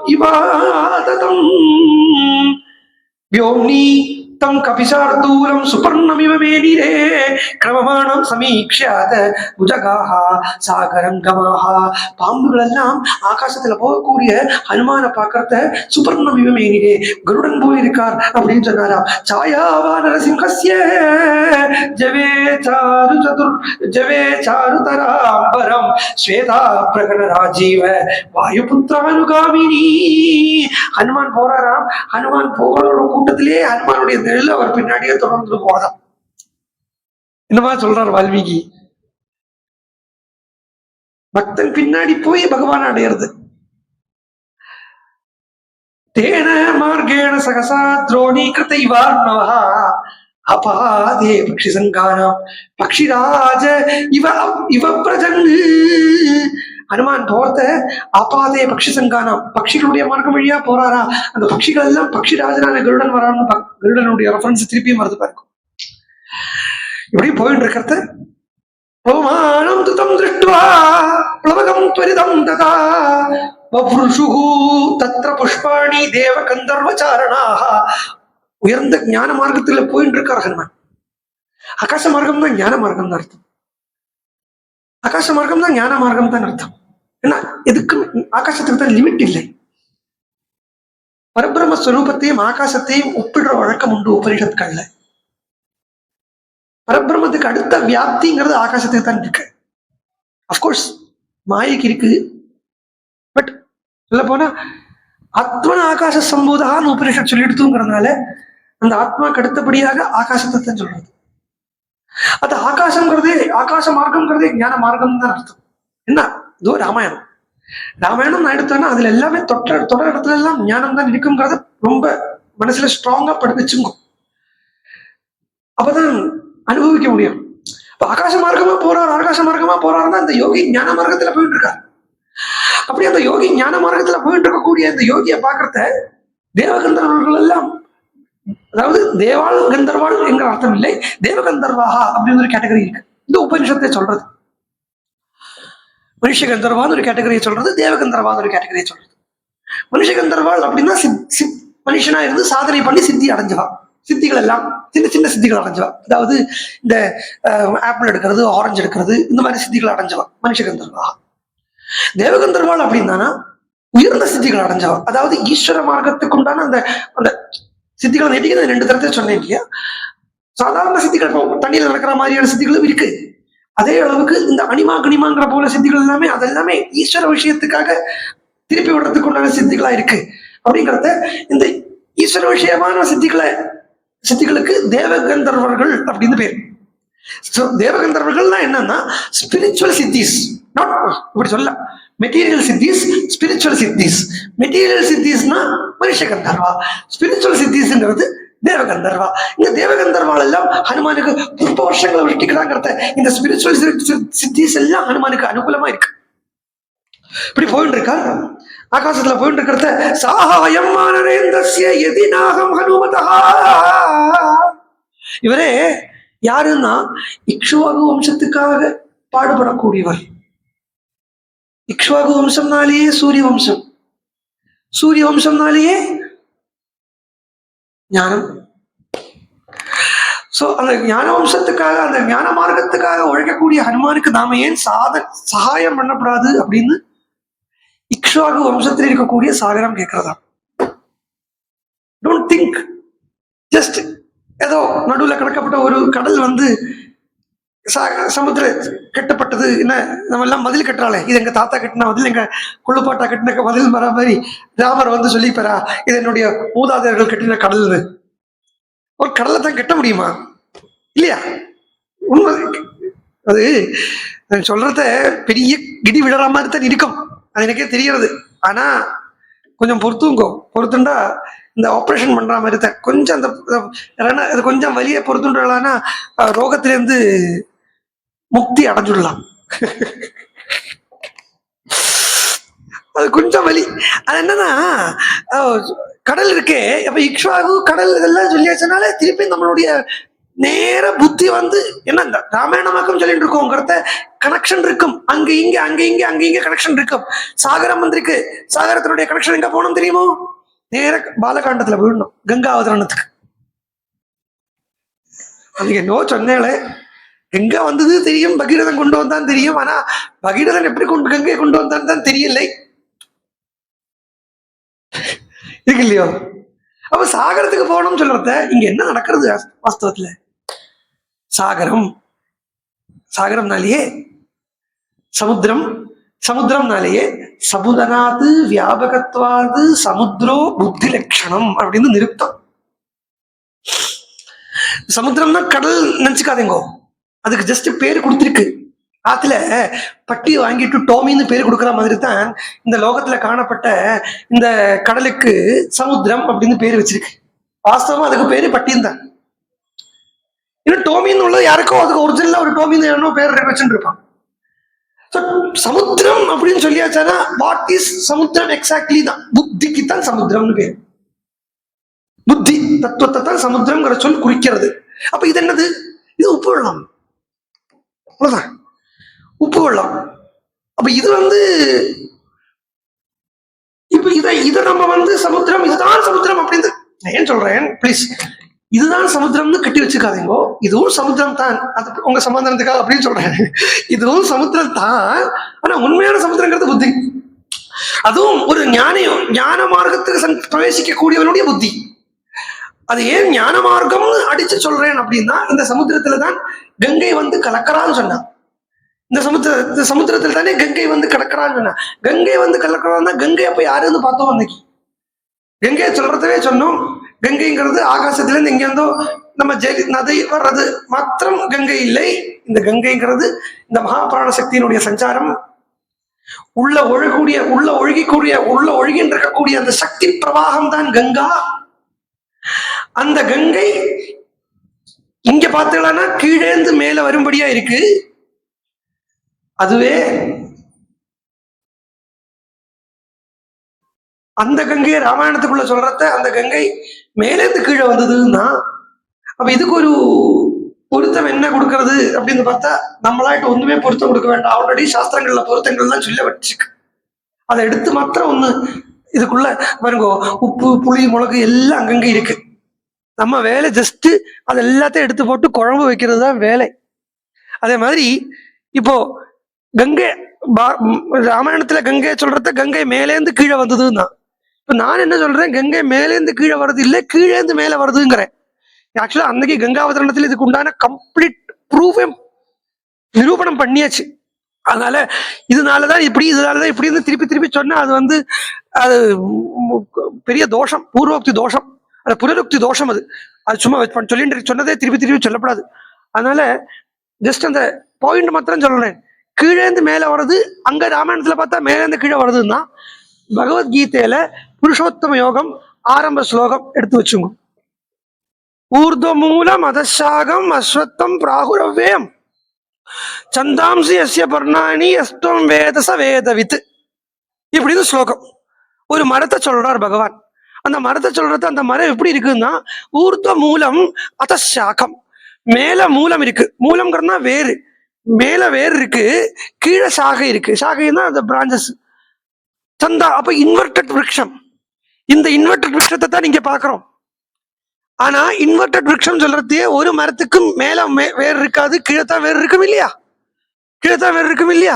அப்ப இந்த கங்கா பிரவாகங்கிறத மேலேந்து கீழே வருதுன்னு சொல்லியாச்சானா, ஒரு வஸ்து மேலேந்து கீழே வருதுன்னு சொல்றது, அந்த வஸ்துவை திருப்பி வச்சா அது என்ன, அதாவது திரும்பி இருக்கப்பட்ட வஸ்துவில மேலேந்து கீழே வருதுன்னு சொல்றதே, அந்த வஸ்து ஸ்ட்ரைட்டா வச்சுட்டோம்னா அது எப்படி எடுத்துக்கணும்? கீழேந்து மேல போகுதுன்னு தானே எடுத்துக்கணும். அப்ப இங்க கங்கை கீழேந்து மேல வருதுதான் கங்கை. அதனாலே அந்த கங்கைக்கு திருப்பத்தகான்னு சொன்னா, இங்க ஒழுகின்றிருக்கப்பட்ட கங்கையை சொல்லலை. அது ஒரு கங்கா நதி, புண்ணிய நதி, டீக்கே சலேகா. பட் இங்க சொல்லப்பட்ட கங்கை திருப்பத்தகான்னு சொல்றத 3 லோகம் வழியா சஞ்சரிக்கப்பட்டவன் இல்லை. மகாபிராண சக்தியினுடைய 3 நாடிகள், இளா, பிங்களா, சுஷும்னா என்கிற இந்த 3 நாடி வழியாகவும் சஞ்சரிக்கக்கூடிய மகாபிராண சக்தியான அந்த கங்கையை சொல்றத, அந்த கங்கை போய் கலந்த இடம் சாகரம் அப்படின்னு சொன்னா, அந்த சாகரம் எங்க போய் கலக்கப்படுறது அப்படின்னு பார்த்தா, ஈசான திக்குல போய் கலக்கப்படுறது. ஈசானம் ஐசான்ய திக்கு. அதாவது இந்தியாவுடைய மேப் எல்லாம் வச்சுட்டு ராமாயணத்தை பார்க்காதீங்க. அது ஏன் நான் சொல்றேன்னா, பிளீஸ் தப்பா எடுத்துக்காதீங்க. இந்தியாவோட மேப் வச்சு ராமாயணத்தை நம்ம பார்த்தோமானா, ராமாயணத்தினுடைய ஆல் பர்வடன்ஸ் அப்படிங்கப்பட்ட அந்த ஒரு உயர்ந்த குவாலிட்டியை நம்ம டிஸ்ட்ராய் பண்ற மாதிரி. ராமாயணத்தினுடைய இந்த உயர்ந்த ஒரு குவாலிட்டி இருக்கு, ராமாயணத்தினுடைய ஆல் பரோடன்ஸ், அதை நம்ம லிமிட் படுத்துறோம், ஒரு பெரிய துரோகம் பண்றோம் ராமாயணத்துக்கு. ஜஸ்ட் இந்தியாவோட மேப்ல எடுத்து வச்சு ராமாயணத்தை பார்த்தா, அப்போ இந்த இது சொல்றோம் இல்லையா, இப்போ நார்த் ஈஸ்ட் அதான் ஈசான திசை, நார்த் ஈஸ்ட் தான் ஈசான திசை. ஈசான்யம் அப்படின்னு சொன்னாலேயே அந்த இடம் எதுக்குண்டான ஸ்தானமா இருக்குதுன்னா, ஈசானம்ங்கிற அந்த தேவதைய வேதம் சொல்றது ஈசான சர்வ வித்யானாம் ஈஸ்வரா, சர்வபூதானாம் ஈஸ்வரா, பிரம்மாதிபதி பிரம்மணோதிபதி அப்படின்னு ஈசான சொல்றது. வேதத்துக்கும் வேதாந்தத்துக்கும் அதிபதி அப்படின்னா அனுபவ ரூபமா இருக்கக்கூடிய பிரம்ம வித்யா சுரூபமான ஒரு தேவதையாக்கும் ஈசானன். அப்ப ஈசானன் சொல்றதே அந்த இடத்துல ஞானஸ்வரூபம் தான் பார்க்கப்படுறது. நிருதி எல்லாமே வேற வேற சொல்றது. நிருதியை சொல்லுங்கோ, வாயு எடுத்துங்கோ, இல்ல இந்திரன் இந்திர கிழக்கு திசை எடுத்துங்கோ, கிழக்கு திசைக்கு இந்திரனை தேவதையா சொல்றது. கிழக்கு தெற்குக்கு வேற ஒரு இடத்துக்கு ஒரு தேவதைகள் இருக்கு. 8 திக்குக்கு 8 தேவதைகள் தான் திக்கு அப்படின்னு சொல்றது. இங்க இடத்துல இந்த ஈசானம்ங்கிற திக்கு எடுத்தோம்னா, ஈசானத்துக்கு யாரு தேவதை பார்த்தா ஈசானிய திக்குக்கு யார் தேவதை பார்த்தா ஈசானன் தேவதை. அந்த ஈசானன் தேவதையினுடைய மந்திரம் என்னன்னா, ஈசான சர்வ வித்யானாம் ஈஸ்வரஹா சர்வபூதானாம், பிரம்மாதிபதி பிரம்மணோதிபதி. கம்ப்ளீட் ஞானமயமா இருக்கு அந்த கங்கையே. அப்ப ஞானமயமான கங்கை தான். ஏன்னா அது சூரிய வம்சத்துல வந்துடுத்துங்கிறதுனால, சூரிய வம்சத்தினுடைய ராஜாவான பகீரதனுடைய சம்பந்தம் இருக்குங்கிறதுனாலேயே, சூரிய வம்சத்தினுடைய சம்பந்தம் இருக்குங்கிறதுனாலேயே அது ஞானமயமான கங்கையை தான் நாங்க சொல்றது. அந்த ஞானம் போய் கலக்கக்கூடிய இடம் சாகரம். அந்த ஞானம் போய் கலக்கக்கூடிய இடமா இருக்கப்பட்ட அந்த சாகரம் ஞானம் போய் கலக்கிறது. அப்ப ஞானத்தினுடைய சம்பந்தம் இருக்குங்கிறதுனாலேயே அந்த சாகரம் ஹனுமானுக்கு சகாயம் பண்ணட்டுமா அப்படின்னு பாக்குறது. ஒரு ஞானிக்கு சுற்றுச்சூழல் எல்லாமே அவனுக்கு அனுகூலமா இருக்கும், அனுகூலமா இருக்கும். சிலது பிரதிகூலமா வந்தா கூட அதையுமே அவன் அனுகூலமா எடுத்துப்பான். அப்படி சாகரம் இங்க ஹனுமான் இன்னைக்கு ஹனுமான் இந்த முதல் சர்க்கமாவது இன்னைக்கு முடிக்கணும் பார்த்துட்டு இருக்கேன். Let's see. கதையா சொல்லிட்டுனா போயிடும். ஆனா என்னை விட உங்களுக்கு எல்லாருக்கும் சுந்தரகாண்ட கதை ரொம்ப நல்லா தெரியும். நான் சொல்லித்தான் உங்களுக்கு சுந்தரகாண்ட கதை கேட்கணும். அதனால கொஞ்சம் உள்ள பாக்குறோம். இன்னைக்கு முதல் சர்க்கம் முடிச்சுடலாம் நினைக்கிறேன். பார்ப்போம். 3 தடைகள் வருது ஹனுமானுக்கு. obstacles. ஒண்ணு சமுத்திரமே, சமுத்திரமும் மைனாக்கமும்.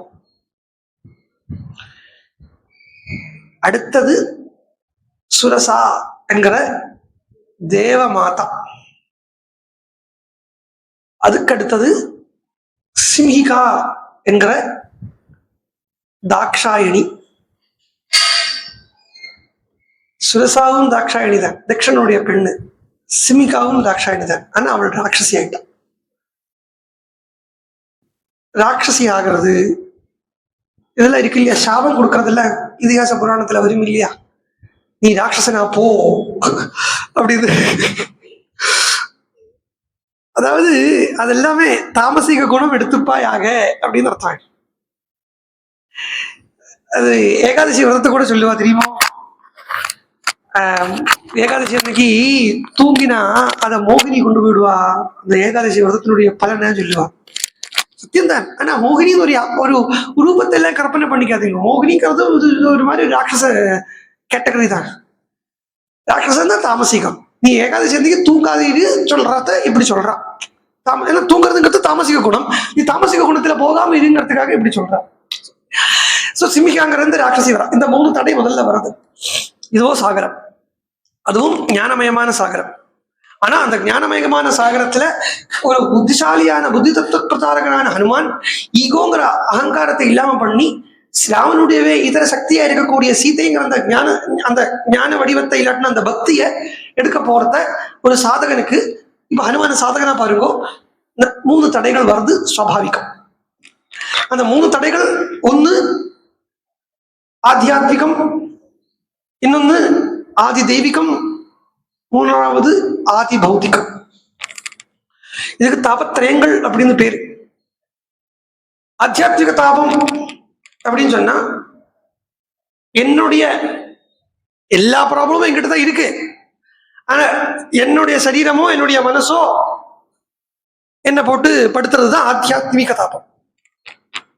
ஆதி பௌத்திகம் தாபம் அப்படின்னா சுற்றுச்சூழலால நடக்கக்கூடிய தாபம், தடை, ஆப்ஸ்டக்கிள். ஆதி தெய்வீகம் தாபம் அப்படின்னா ஈஸ்வர சங்கல்பத்தால வரக்கூடிய தடை. இதை மூணுமே இங்க பார்க்கலாம். ஆத்தியாத்மிக தாபம் அப்படிங்கிறது மனசும் சரீரம், பாடி மைண்ட் காம்ப்ளெக்ஸால வரப்பட்ட தாபம். ஒரு ஞானத்தை, ஒரு அந்த அந்த உயர்ந்த ஞானத்தை அடையறதுக்கு ஞானி முதல்ல படக்கூடிய தாபமே தன்னாலத, மனசாலத. அதை பார்க்கலாம். அப்போ கதையை சொல்லி விடுறேன். சமுத்திரராஜன் மைனாகம் அப்படிங்கிற அந்த பர்வத ராஜனை கூப்பிட்டு எழுப்புறார். மைனாக பர்வதமே, நீ ஏந்திருப்பாயாக. பாதாளஸ்ய பிரமேயஸ்ய துவாரமாவிருத்ய திஷ்டசி त्वमेषां ज्ञातवीरा वीर्याणां पुनरेवोत्पदिश्यताम् पाताल निलयानां हि परिकः सन्निवेशितः त्वमिहासुरसङ्गानां देवराज्ञा महात्मना हिरण्यनाभं मैनाकम् उवाच गिरिसत्तमम् इति कृत्वा मतिं साध्वीं समुद्रचन्नमम्बसि. சமுத்திரம் ஹிரண்யநாபன்கிற அந்த மைனாக பர்வதத்தை கூப்பிட்டு எழுப்புறது என்ன ரெப்ரசன்ட் பண்றது பாருங்கோ. பாதாளத்துக்கு வாசலா இருக்கப்பட்டவனே எழுந்திருப்பாயாக. பாதாளத்துக்கு வாசல். இந்த வார்த்தையை நல்லா கொட்டேஷன் போட்டு டபுள் அண்டர்லைன் பண்ணி வச்சுங்கோ. பாதாளத்துக்கு வாசல்னா அது இன்னும் ஒரு பெரிய விஷயத்தை, தத்துவத்தை குறிக்கிறது.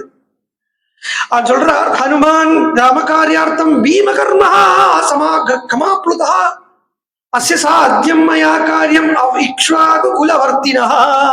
நான் இக்ஷ்வாகு குலவர்த்தி. இக்ஷ்வாகு அப்படின்னு சொன்னாலேயே த ஸ்வீட்டஸ்ட் டிசையர் அப்படின்னு ஒரு அர்த்தம். அந்த ஸ்வீட்டஸ்ட் டிசையர் தான் வேற ஒன்றும் இல்லை, ராமன் ஞானத்தை அடையிறது. அந்த ஞானத்தை அடையக்கூடிய மார்க்கத்துல சஞ்சாரம் பண்ணிட்டு இருக்கக்கூடிய ஹனுமான் மைனாகம்ங்கிற பாதாளத்துக்கு உண்டான வாசலே எழுந்திருப்பாயாக, துயில் எழுந்திருப்பாய் அப்படின்னு திருப்பள்ளி எழுச்சி பாடுறது சமுத்திரம். உடனே மைனாகவும் ஏந்திருந்து வருது. Are you kidding me? இப்படி கேட்பா இல்லையா? குழந்தைகள் கேட்கும், நாளைக்குள்ள குழந்தைகள் கேட்கும். How could it is how can it be possible? எப்படி எழுந்திருந்து வரும்? நாம டென்சிட்டின்னு ஒன்று படிச்சிருக்கோம். தண்ணியில கல்ல போட்டா கீழே தான் கிடக்கும், மேலே ஏந்திருந்தெல்லாம் வராது. ஏதோ இந்த கடல்ல சமுத்திரம் தானாவே மலை ஏந்திருந்து வருமா? என்ன சொல்லுவேன்?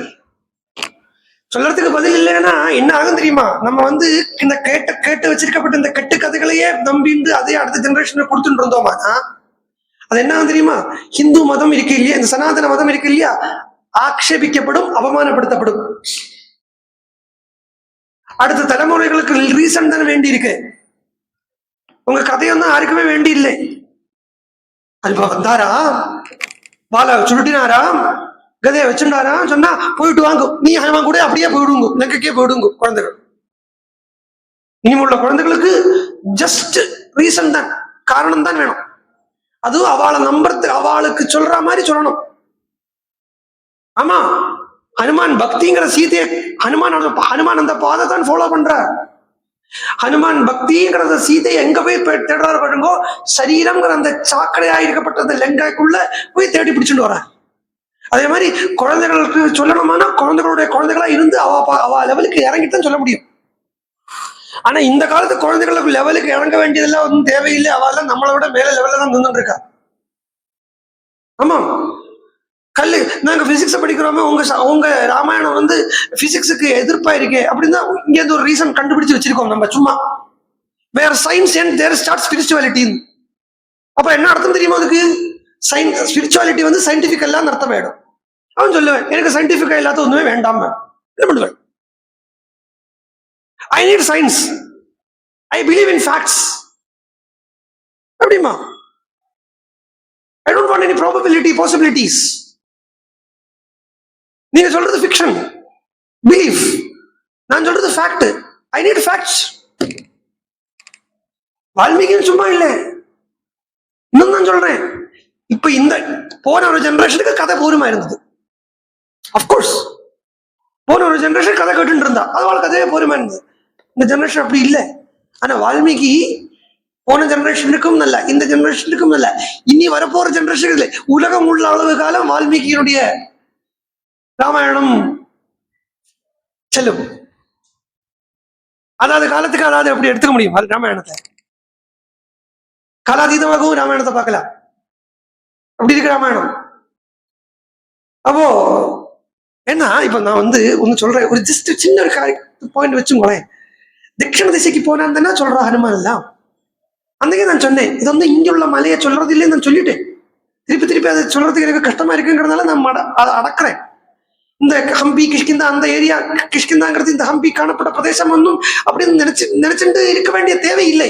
ஏன்னா இங்க ஒரு விந்திய பர்வதத்தை சொல்றது தெற்கு திசையில எந்த பர்வதம் இருக்குங்கிறத யோசிச்சு பார்த்தாலே நமக்கு புரிஞ்சிடும். ஏன்னா விந்திய பர்வதம் தான் மிடில் இருக்கு, அதுதான் தெற்கும் வடக்கும்னு டிவைட் பண்றத இங்க இவள் சுயம்பிரபை இங்க ஒரு விந்திய பர்வதத்தை காட்டி கொடுக்குறான். அது போட்டோம் தெற்கு திசைக்கு போறாங்கிறத லங்கை கரெக்ட் தெக்கா இல்லையா? பாரதத்தினுடைய தெக்காவே லங்கை இல்லையே. பாரதத்தினுடைய தெற்கு கிழக்குல தானே இலங்கை இருக்கு, தென்கிழக்குல தானே இருக்கு. அப்ப தெற்குல இல்லையே. அப்போ சிலோன்ல இருந்து ஆடம்ஸ் பிரிட்ஜ் வழியா உள்ள ஒரு சிலோனுக்கு போகக்கூடிய ஒரு ஜஸ்ட் ஒரு மங்கி அப்படின்னு ஹனுமானுடைய அந்த ஒரு பிரபாவத்தை தரம் தாழ்த்திடப்படாது. அப்போ இந்த சமுத்திரம் சமுத்திரம் சொல்லி மலை ஏந்திருக்குமா? குழந்தைகள் கேட்டா என்ன சொல்லுவேன்? இந்த சமுத்திரம் அப்ப என்ன சமுத்திரம்? இக்ஷ்வாகு சாகரத்தினுடைய சம்பந்தம் இருக்கு, ஆனாலுமே அது ஒரு சம்சார கடலா தான் இருக்கு. அந்த சம்சாரங்கிற கடல் 100 யோஜனை தூரமா இருக்கு. அந்த கடலை தாண்ட போகிறத இதுல 3 தாபத்திரயம் வருது. அதுல இந்த மைனாகம் சொல்றத கதையா சொல்றார். முன்னாடி கிருதயுகத்தில பட்சிகள் மாதிரி இருந்துதான் மலைகள்லாம். பூர்வம் கிருதயுகே தாத பக்ஷினோ பவன் நகாக, இந்த மலையெல்லாம் பட்சிகளாட்டம் சிறகு இருந்துதான். இந்திரன் எல்லா பட்சி மலையினுடைய சிறகை கட் பண்ணி விட்டார். அதுல வாயு மாத்திரம் இந்த மைனாகத்தினுடைய சிறகை கட் பண்ணாம சமுத்திரத்துல கொண்டு போட்டாராம். ஏன்னா இந்த சமுத்திரம் சொல்லிட்டோம் ஏற்கனவே, அதுக்கு ஞானத்தினுடைய சம்பந்தம் இருக்குங்கிறதாலேயே சிறகு வெட்டாம கொண்டு போட்டுட்டார். இங்கேயே உட்கார்ந்து இருக்கு இந்த மைனாகம்ங்கிற பர்வதம். அப்ப இந்த மைனாகம் தான் என்ன அர்த்தம் பார்த்தா, மைனாக்கம் பேரை வச்சு பார்த்துக்கோ. பேரை வச்சே பின்னாடி போலாம். இந்த பேர் உதறி தள்ள முடியாது. பேர்கள்ல ரொம்ப ப்ராமினன்ஸ் இருக்கு. மைனாகம் அப்படின்னா அது எந்த பேர்ல இருந்து வந்திருக்கு பார்த்தா மேனாங்கிற பேர்ல இருந்து வந்திருக்கு. மேனாவுக்கும் யாருக்கும் சம்பந்தம் இருக்கு பார்த்தா மேனாவுக்கும் ஹிமவானுக்கும் சம்பந்தம் இருக்கு.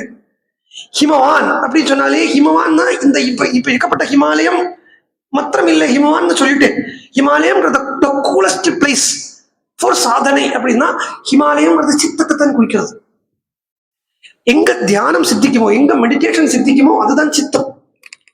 அப்ப ஹிமாலயம் அப்படின்னு சொல்றத, அந்த ஹிமாலயத்துல ஏன் எல்லா ரிஷிகளும் போய் தபசொக்காரத்துக்கு போறான்னா அங்க மெடிடேஷன் சித்திக்கும்ங்கிறது சொல்லி வச்சிருக்குங்கிறதுனால அங்க போய் மெடிடேட் பண்ண போறா.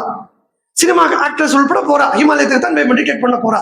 ஆனா ஹிமாலயத்துக்கே போய் உட்கார்ந்தாலும் இந்த சித்த விற்த்திகள் அடங்காம மெடிடேஷன் ஒன்றும் கிடைக்க போறது இல்லை. அப்ப மெடிடேஷன் எங்க கிடைக்கிறதுன்னு பார்த்தா சித்தத்துல இருக்கு. மெடிடேஷன் தியானம்ங்கிறது சித்தத்துல தான் இருக்கு. அதனாலே யோக சூத்திரம் ஆரம்பிக்கிறதையே பதஞ்சலி சொன்னார், யோகஸ்து சித்த விருத்தி நிரோதா. சித்தத்தினுடைய விற்த்திகளை தாட் ப்ராசஸ் இல்லாம கண்ட்ரோல் பண்ணு, அதுதான் யோகம் அப்படின்னு சொல்றத. ஹிமாலயம்னா சித்தம். அப்ப அதோட கூடவே இருக்கிறது தான் மனசு. ஹிமவானுடைய பத்னி மேனா அப்படின்னா ஹிமாலயம்ங்கிறது சித்தம், மேனாங்கிறது மனசு. மேனாவிட்டேந்து வந்தவன் அப்படின்னு பார்த்தா அந்த மனசனுடைய ஒரு சொரூபம் தான் மைனாக்கம்ங்கிற பர்வதம். கிருதயுகத்தில இதெல்லாம் பறந்துட்டு இருந்தது அப்படின்னா ஏற்கனவே ஒரு நாளைக்கு சொல்லிட்டேன். யுகம் தான் என்னதுன்னு. யுகம்ங்கிறது எதுவும் நம்ம பிறக்கிறதுக்கு முன்னாடி இத்தனை வருஷம், இது ரொம்ப கஷ்டம் தான். நீங்க யோசிச்சு பாருங்க, அதுலயே சட்டம் வரும். கிருதயுகம் 17,52,000 வருஷம் அப்படின்னு யாரு பார்த்தா இதெல்லாம் கேட்கட்டும். கலியுகம் 4,32,000 வருஷங்கிறா. எல்லாம் சொல்லியிருக்குன்னா அது விஷ்ணு புராணத்துல ஒரு ஓடத்துல சொல்லியிருக்கு. ஆனா அந்த கணக்கை பார்க்க கூடியவா அந்த கணக்கினுடைய தாற்பயத்தை பார்க்க மாட்டேங்கிறா. ஏன்னா யுகம் அப்படிங்கிற சப்தமே எடுத்துங்க, அந்த யுகம்ங்கிற சப்தமே யோகிங்கிற சப்தத்தோட கூட கனெக்டடா இருக்கு. சோ யுகம், காலம், யோகம் அப்படி அந்த சாதகனுடைய சாதனா காலத்தை தான் யுகம் அப்படின்னு சொல்றது. இதிகாச புராணங்கள்ல எந்த இடத்துல யுகம் வந்தாலும் அந்த சாதகனுடைய சாதனா காலம் எடுத்துங்க. ஒரு சாதகனுடைய சாதனா காலம் அன்னைக்கே சொல்லிட்டேன், திருப்பியும் சொல்றேன். ஆரம்ப நிலையத்துல கொஞ்சம் பக்தி இருக்கும், இல்லாட்ட ஒரு பக்தனுடைய அந்த பகவான் கிட்ட போகிறதுங்கிற அந்த நிலை வரைக்கும் உள்ளான அந்த ஒரு காலத்தை தான் யுகம்னு சொல்றது. அதுக்கு மேல இருக்கிறது நமக்கு தெரியாததில் நம்ம கண்டுக்க வேண்டிய தேவை இல்லை. அது அந்த கிருதயுகத்தில் இந்த நடந்தது, திரேதாயுகத்தில் இப்ப நான் சொல்றதை வச்சு எல்லாம் பொருந்தும். உங்களுக்கு நீங்களே பொருத்தி பார்த்துக்கலாம். கிருதயுகத்துல என்ன நடந்தது, திரேதாயுகத்துல என்ன நடந்தது அப்படின்னு இப்ப நான் சொல்றதை வச்சே உங்களுக்கு பொருத்திக்கலாம். கிருதயுகம், கலியுகம்னா கொஞ்சம் பக்தி இருக்கு, பூரா லௌகிகம் இருக்கு, மீதி 20-80. இது கலியுகம். துவாபர யுகம் அப்படின்னா ஒரு அந்த பக்திங்கிறது 40% வளர்ந்துடுத்து 60% லௌகிகம் இருக்குதுன்னா அது துவாபர யுகம். திரேதாயுகம்ங்கிறத 60% பக்தி வளர்ந்துடுத்து, 60-70% பக்தி வளர்ந்துடுத்து, அந்த பாக்கி மீதி இருக்கப்பட்ட 30-40 இந்த லௌகிகம் இருக்குங்கிறது திரேதாயுகம். கிருதயுகம் அப்படிங்கிறத அங்க மெஜாரிட்டி போர்ஷன் 95% பக்தி தான், ஏதோ கொஞ்சம் லௌகிகம் ஒட்டின் இருக்கு அப்படின்னா அதுக்கு திரேதாயுகம், அது கிருதயுகம், அதுதான் கிருதயுகம். அப்போ பூரா பக்தி இருக்கு அப்படின்னா பக்தி மாத்திரம் தான் இருக்கு. அந்த ஞானி ஆயிட்டான் அப்படிங்கிற ஸ்திதியில அவன் காலாதீதம் ஆயிடுறான். அப்புறம் அவனுக்கு யுகம் கிடையாது, அப்புறம் அவனுக்கு யுகம் கிடையாது. சோ யோகா, யுகம், யுஜ்ஜி எல்லாம் ஒரே சப்தம் தானே. அப்படி பார்த்தா இந்த இடத்துல சொல்றா கிருதயுகத்தில பட்சிகள் மாதிரி மலைகள் எல்லாம் பறந்துட்டு இருந்தது அப்படின்னா அந்த சமயத்துல ஹாம் இல்லை. ஏன்னா கிருதயுகம்ங்கிறதையே ஒரு 5% தான் லௌகிகம் இருக்கு, மீதி பூரா பகவத் விஷயம் தான் இருக்கு அப்படிங்கிறத அந்த பகவத் விஷயம் நிறைஞ்ச 95% பகவத் விஷயம் நிறைஞ்ச மனசுங்கிற மலையால அது எங்க போய் விழுந்தாலும் ஹாம் இல்லை. புரியறதோ தாற்பயம் புரியறதோ? அன்னைக்கு பறந்துட்டு இருந்தது. அப்புறம் மீறி யுகங்கள் தாழ வர அதாவது ஜனங்களுடைய சாதகனுடைய பக்தி கம்மியாக இந்திரன்கிற அந்த தேவத்தை, இந்திரனை பாருங்க, ரொம்ப வில்ல நாட்டம் பார்க்காதீங்க இந்திரனை. ஏன்னா யாகங்கள் எல்லாம் பண்றதுக்கு ஆகுதி கொடுக்கப்பட்டது இந்திரனுக்காக. இந்திரன் வில்லன் கிடையாது.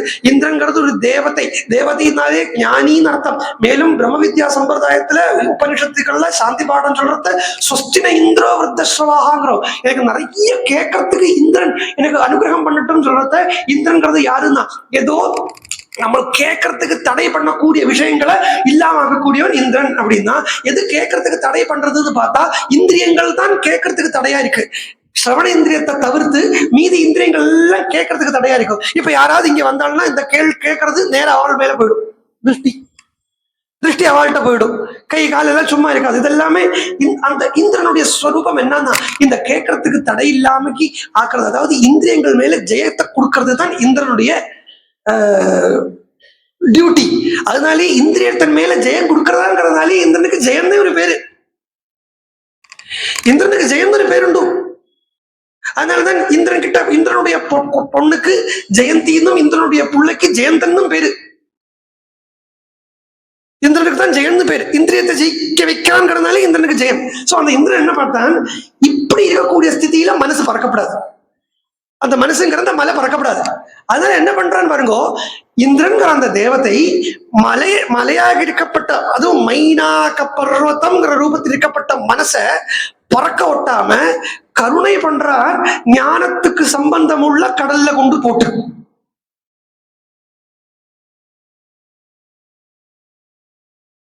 இந்திரன் வஜ்ராயுதத்தால வெட்டினார் அப்படின்னா அப்ப ஏன் மைனாகத்தை மாத்திரம் வெட்டலை? மைனாகத்தை எங்க கொண்டு போட்டிருக்காங்க? மைனாகத்தை எங்க கொண்டு போட்டிருக்கார்? சாகரத்துல கொண்டு போட்டிருக்கார். சாகரம்னா சூரிய வம்ச சம்பந்தம் உள்ளது. சூரிய வம்ச சம்பந்தம் இருக்குதுனாலேயே அதுக்கு ஞானமயமானதுன்னு அர்த்தம். அந்த ஞானமயமான கடல்ல போட்டிருக்கார். ஞானமயமான ஒரு இடத்துல மனசை வச்சா அது பறக்காது, அது அப்புறம் பறக்காது, பறக்காம அங்கேயே இருக்கு. அதுவும் அந்த மனசு எந்த ரீதியில் இருக்குன்னா பாருங்கோ, அதுக்குள்ள ஒரு சூக்ஷ்மம் இருக்கு. ஒரு யோகியத்தான் நீங்க பூரா சொல்றது, ஒரு யோகியினுடைய நிலையை சொல்றது. பிராணாயாமம் பண்ணி, பிராணாயாமம் பண்ணதுக்கு அப்புறம் அடுத்த ஸ்டெப்பாக பிரத்யாகாரம். யமம் நியமம் ஆசனம் பிராணாயாமம் பிரத்யாகாரம். பிரத்யாகாரம்னா பிராணாயாமத்துக்கு அடுத்த ஸ்டெப் பிரத்யாகாரம்ங்கிறத, இந்த ஓடப்பட்ட மனசை திருப்பி கொண்டு கட்டி போடுறதுக்கு தான் பிரத்யாகாரம்னு பேரு. பறக்கப்பட்ட மனசை திருப்பி கொண்டு கட்டி வைக்கிறதுக்கு தான் பிரத்யாகாரம்னு பேரு. பறக்கப்பட்ட மனசை ஞானத்துல கொண்டு நிறுத்துறதுக்கு தான், பகவான்ல கொண்டு நிறுத்துறதுக்கு தான் பிரத்யாகாரம்னு பேருன்னா, இந்த மலையை யாரு கொண்டு போட்டிருக்கான்னு பார்த்தா வாயு பகவான் கொண்டு போட்டாரு. பிராணாயாமத்தோட சம்பந்தம் வந்துடுத்து இல்லையா? என்னது ராமாயணம் தான் என்ன நினைச்சிட்டு இருக்கோம்? புரியுறதோன்னு சொல்றேனே, கனெக்ட் பண்ண முடியறது இல்லையோ? பிராணனா இருக்கப்பட்ட வாயு உங்க அப்பாவால நான் இங்க கொண்டு போட்டேன்னு சொல்ல போறேன். மயிலாகங்கிற பர்வதம் உங்க அப்பா தான் நீங்க கொண்டு கடல்ல கொண்டு போட்டிருக்கா. என்ன கடல்கிறது இக்ஷ்வாக்கு சம்பந்தம் இல்லையா? அப்போ ஞான சம்பந்தம் இருக்கு இல்லையா? அதுக்கு அந்த ஞான சம்பந்தம் இருக்கக்கூடிய கடல்ல பிராணாயாம பலம் மனச ஞானத்துல கொண்டு வைக்கிறது. ஞானம்ங்கிறது, ஞானத்துலவே மனசை எப்படி வைக்க முடியுங்கிறது டவுட் இருக்குன்னு அந்த ஞானங்கிற பதத்தை கேன் பி ரீப்ளேஸ்ட் அஸ் ஈஸ்வரன். அப்போ அந்த பிராணாயாம பலம் ஈஸ்வரன் கிட்ட மனசை கொண்டு வைக்கிறது. இதே விஷயம்தான் அகஸ்தியர்கிட்ட பார்க்கும். இதே விஷயத்தை தான் அகஸ்தியருடைய சரித்திரத்திலே பார்க்கிறோம். அகஸ்தியர் கடலை குடிச்சாருன்னு, அந்த கடல் லோகம்ங்கிற கடலா இருந்தது. அந்த கடலுக்கு பேர் இருக்கு, காமினி கிரியா அப்படின்னு பேர் இருக்கு. இதெல்லாம் சொல்லப்படுறது புராண அந்தரத்துல. அதை விட்டுருவோம். சோ இங்க ஃப்ரெண்டா வர்றார், அப்படி எடுத்துங்க. அதனால உபகாரம் பண்றதுக்குன்னு வர்றார். அதுவும் சாத்விகமான மனசு ரூபத்தில் இருக்கக்கூடிய ஒரு யோகிக்கு சாத்விகமான மனசு தேவை. அந்த சாத்விகமான மனச ரூபத்தில் இருக்கக்கூடிய மைனாகம்ங்கிற அந்த பர்வதம் வந்த உடனே ஹனுமான் என்ன பண்ணார்? ஹனுமான் கிட்ட அதை சொல்றது, இங்க ஒரு நாளை உட்காந்து ரெஸ்ட் எடுத்துட்டு போயேங்கிறது. Good intention. ஹனுமானுடைய வேலையை தடுக்கிறதுக்கு இல்லை, கொஞ்சம் வேணா ரெஸ்ட் எடுத்துட்டு போயேன் அப்படின்னு சொல்றது ஒரு பவர் நாப் மாதிரி வச்சுக்கோளேன். பவர் நாப் மாதிரி ரெஸ்ட் எடுத்துட்டு போயேங்கிறது. உடனே ஹனுமான் சொன்னார், நான் உட்கார்ந்தேனா அந்த வேகத்தை கம்மியாயிடும், அதனால உனக்கு நீ இந்த பழங்கள் மூலங்கள் எல்லாம் தந்திரிக்க ரொம்ப சந்தோஷம், அதனால உன்னை புறக்கணிக்கவும் முடியாது, உன்னை நான் ஏத்துக்கிறேன் அப்படின்னு அந்த மலையை ஒரு ஆலிங்கனம் பண்ணிட்டு அந்த மலையினுடைய சகாயத்தோடையே தான் ஹனுமான் அடுத்த மேல கிளம்புறார். அடுத்த கிளம்புறத இப்போ முதல்ல சொன்னேன், ஃப்ரெண்டா வரா. அதான் மலை ஃப்ரெண்டா வந்தது. அடுத்தது என்னன்னா ஃப்ரெண்டு சத்ருவா வருது. யாரு பார்த்தா சுரசா அப்படிங்கிற தேவ மாதா. ஒரு பேரும் பிரதானம் ராமாயணத்துல. அவளுடைய பேர் என்னன்னு பார்த்தா சுரசா. சுரசா, சுரசா இல்ல, சுரசா. நல்ல ரசம் தான் அர்த்தம். நல்ல ரசம் பார்க்கறது எங்க இருந்தா, இப்ப முதல்ல மலை சாத்விகம், அடுத்தது பார்த்தா ராஜசிகம். அப்போ ராஜசிகம் வேண்டி இருக்குன்னு சொல்லிட்டேன் இல்லையா? ஏன்னா குணத்தாலதான் இல்லாம பண்ண முடியும். அதுவும் தமோ குணத்தை அழிக்கிறதுக்கு ராஜசிக குணம் தான் முடியும்.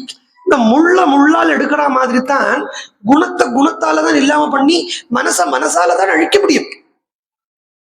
மனசை அடக்கணும் அப்படிங்கிறது இருக்குன்னா மனசு எதால அடங்கும் தான், மனசாலதான் அடங்கும். முள்ளால் எடுக்கிற மாதிரி தான். அப்போ இந்த ராஜசீக குணம் அப்பப்போ எடுத்துக்க வேண்டி இருக்கு ஒரு யோகிக்கு. என்ன வெளியிலேருந்து ஏதாவது ஆதி பௌத்திகமான தாக்கம் வருது வச்சோம். இது இப்போ நடக்கிறது ஆதி பௌத்திகமான தாக்கம். இப்படி எதாவது வெளியிலேருந்து வரத்த ஒரு ஆசை, இதெல்லாமே ஆசையினுடைய வடிவாத்தான் இருக்கு. சாதாரண லௌகிகமா இருக்கப்பட்ட ஆசைகளுடைய வடிவாத்தான் இருக்கு. அந்த ஆசை என்ன பண்ணு தெரியுமா? நம்மள ஒரு ஆசை வந்ததுன்னா அந்த ஆசை என்ன தெரியுமா பண்ணும்? அந்த ஆசை நம்மளை முழுங்கும். சாதாரணமா பிரயோகத்துல நம்ம இதெல்லாம் சொல்றதுதான். நம்ம ஏதோ பேசுகிறத சொல்லுவோம், ஆசை அவனை முழுங்கெடுத்து, பணத்தாசை அவனை முழுங்கெடுத்து, இப்படி எல்லாம் கொலோக்கியலா பேசுறதுதான். அதே மாதிரி அனுமானம் முழுங்கறதுக்குத்தான் இந்த ஆசைங்கிற ரூபத்தில் இருக்கக்கூடிய இந்த சுரசா வந்திருக்கான். எதுக்குள்ளேயாவது ரசம் பார்த்துட்டோமா அதுக்குள்ளேயே முழுகிடுவோம் இல்லையா? அதுலயே முழுகிடுவோம் இல்லையா? முழுகிறதா என்னதான் அது முழுங்கிறது நம்மள, அப்படித்தானே? அதே மாதிரி ஹனுமான் சுரசா எதுக்கு வந்திருக்கா? தேவாலெல்லாம் சொல்லிவிட்டு ஹனுமான முழுங்க வைக்கிறதுக்காக வந்திருக்கா. முழுங்குறா, லிட்டரலி சொல்ல போனா. அந்த முழுங்கக்கூடிய வேளையில ஹனுமான் சித்த முன்னாடி சொன்னேன், சித்திகள், ஸ்பிரிச்சுவல் சித்திகள் எல்லாம் ஹனுமான் மேல வந்து விழுந்ததுன்னு. அந்த ஸ்பிரிச்சுவல் சித்திகள்ல ஒரு சித்தியை ஹனுமான் இங்க உபயோகிக்கிறார், கரிமா என்கிற சித்தி. கரிமா அப்படின்னு சொன்னாலே விஸ்தாரப்படுத்துறது.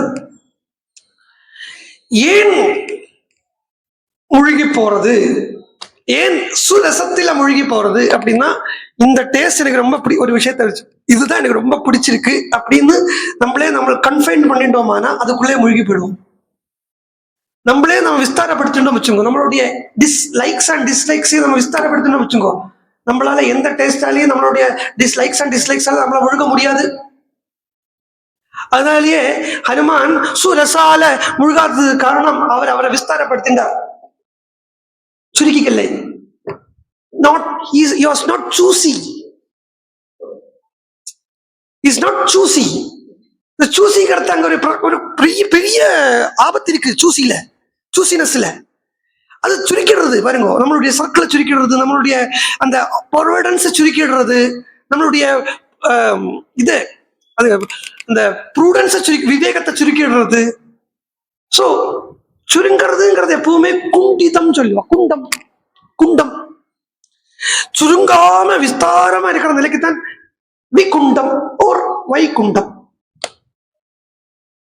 வைகுண்டம்னா எங்க இருக்கு? திருப்பார்கள் வைகுண்டம் எங்க இருக்கு? உங்கவில் இங்க இருக்கு. இதை விஸ்தாரமாகிட்டு வச்சுக்கோ. யாதும் ஊரே யாவரும் கேளிர், புறநானூர்ல சொல்லி தெரியலையா? அது மாதிரி இந்த யாதும் ஊரே யாவரும் கேளிர், அந்த மனசை அப்படியே விஸ்தாரப்படுத்தினோம்னா எனக்கா ஊரா? எல்லாம் ஊரு தான், எல்லாம் ஊருந்தவர். இது இது என்னோடது, இது என்னோடது, இது என்னோடது அப்படிங்கிற அந்த இந்த சீப்பா இருக்கப்பட்ட இந்த அபிமான மமத்தை நீங்கியாச்சானாலே அந்த வைகுண்ட ஸ்திதி வந்துடுறது. அந்த சித்தி எடுத்துக்கிறார். உடனே கதை ஆச்சரியமா சொல்லலாம். அது கதையை வால்மீகியினுடைய அந்த டெபிக்ஷனே அழகுதான். சுரசா 10 யோஜனை தூரத்தை வாயில போய் போந்தா, ஹனுமான் 20 யோஜனை தூரம் வாய விஸ்தாரம் பண்ணார். சுரசா 30 யோஜனை தூரம் வாய பிளந்தா, ஹனுமான் 40 யோஜனை தூரம் சரீரத்தை விஸ்தாரம் பண்ணார். சுரசா 50 யோஜனை தூரம் வாய பிளந்தா, ஹனுமான் 60 யோஜனை தூரம் சரீரத்தை விஸ்தாரம் பண்ணார். சுரசா 70 யோஜனை தூரம் வாய பிளந்தா, ஹனுமான் 80 யோஜனை தூரம் வாய பிளந்தார், சரீரத்தை விஸ்தாரப்படுத்தினார். சுரசா 90 யோஜனை தூரம் வாய பிளர்ந்தா, ஹனுமான் அங்குஷ்டம் மாத்திரமா போயிட்டார். லெக்கிமாங்கிற சித்தியை பயன்படுத்திட்டார். இந்த இடத்துல லெக்கிமா, அந்த இடத்துல தான் புத்தி சக்தி. எங்க சுருங்கணுமோ அங்க சுருங்கணும், எங்க விஸ்வரூபம் எடுக்கணுமோ அங்க விஸ்வரூபம் எடுக்கணும். இது ஆக்சுவலா சில சித்திகள் சொல்றோம் இல்லையா, இது எதுவும் இந்த சித்து வேலை இல்லை. இதெல்லாம் அந்த அந்த நேரத்துக்கு எடுக்கப்பட்ட அந்த இமீடியட் ஆக்ஷனே ஒரு சித்தி தான். அது ஒரு சித்தி தான். இந்த சமயோசித புத்தி அதுவே ஒரு சித்தி தான். அந்த தன்னை சுருக்கிக்கிறார். எங்க சுருக்கிக்கணுமோ அங்க சுருக்கணும். சுருக்கி அழகா வாய் வழியா போய் இந்த இடத்துல இல்ல, இந்த எச்சில் 10 பசக்கு குஷக்கு இதெல்லாம் பார்க்கப்படாது, சொல்லப்படாது. ரொம்ப கீழ்மட்டமா கொண்டு போயிடப்படாது ராமாயணத்தை. சுரசான் தான் அப்ப என்னன்னு நம்ம பார்த்துட்டோம். சுரசான் ஒரு வாயை புழக்கக்கூடிய ஒரு பாம்பு இல்லை. அப்படி ஒரு பாம்பாலே வாயை புழக்கவும் முடியாது. அப்படி வாயை புழந்ததுன்னா கடலை குடிச்சிருக்காது அது இல்லையா? சோ சுரசான அது ஒரு பர்சோனிபிகேஷன்.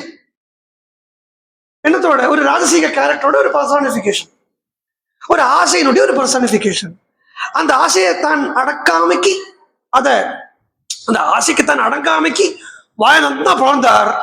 ஆசை பெருசா எடுத்து சரி அந்த ஆசைக்குள்ள ஜஸ்ட் ஏறிட்டு வெளியில வந்துட்டார். ஏன்னா ஆசைய அப்படியே தொடச்சு நீக்கிறது அப்படிங்கிறது முடியாது. அதை அனுபவிச்சுட்டு சீச்சி இவ்வளவுதான் இருக்கடா அப்படின்னு சொல்லி வெளியில வர்றது ஈஸி. அது மாதிரி சின்னதா ஜஸ்ட் வெளியில உள்ள ஏறிட்டும் உள்ள வந்துட்டார். இவ்வளவுதான் இருக்கு, ஆயிடுத்து. அடுத்தது போறார் சிமிகா வரா. இந்த சிமிகா கூட சொல்லிட்டு நிறுத்திடுறேன். சிமிகா அப்படின்னு சொன்னா அவ வாஸ்தவமாவே ராட்சசி. அவ ராட்சசி சொன்னாலே அவள் தமோ குணம், தாமசிக்கும். சிமிகா யாருன்னு பார்த்தா ஹனுமானுக்கும் சிமிகாக்கு ஏற்கனவே கனெக்ஷன் இருக்கு, கதையில வரும். சிமிகா ராகுனுடைய அம்மா. சிமிகா இருக்காளே அவ ராகுனுடைய அம்மா. ராகு ஒரு கிரகம் இருக்குன்னு நினைச்சுட்டு இருக்கலாம். ராகு என்ன தெரியுமா கான்செப்ட்? நம்ம சொன்னோம் இல்லையா, விந்திய பர்வதம், மந்தேகஸ் எல்லாம் சொன்னேனே, அப்சக்கிள். அதாவது ஞானம்ங்கிற சூரியனை அடையறதுக்கு தடையா இருக்கக்கூடியது அதுதான் ராகு. அது மாதிரிதான் என்ன, அதுதான் இந்திரன் போய் சொல்லிட்டு ஹனுமன் சூரியனை பிடிக்க போறான்னு. அது கணக்கு சொல்றது ராமாயணத்திலே கணக்கு சொல்றது. ராமாயணத்துல உத்தரகாண்டத்துல எங்கேயோ ஒரு இடத்துல கணக்கு இருக்கு. சூரியனுக்கு 9000 யோஜன தூரம் அப்படின்னா, அதே பூமியில இருந்து 9000 யோஜன தூரம் தான் சாயா. ஆக்சுவலா சொல்ல போனா ராகுங்கிறதே சாயா கிரகம் தான், இமேஜினரி பிளானட். அது ஒரு பிளாக் ஹோலா இருக்கும், அப்படி இருக்கும், இப்படி இருக்கும். அது சூரியனை விழுங்கும் எல்லாம் கிரகணம் சொல்றா இல்லையா. சூரியன் அப்படி அது இமேஜினரி பிளானட். வாஸ்தவமா சயின்ஸ் படிச்சவங்களுக்கு தெரியும் கிரகணம் எப்படி நடக்கிறது. குழந்தைகிட்ட போய் சொல்ல முடியுமா கிரகணம் எப்படி நடக்கிறது? அது சூரியனை ராகு ஆளு மொழிகிட்டு கேட்கும், வாய் பொல்லாதான் இருக்கும்.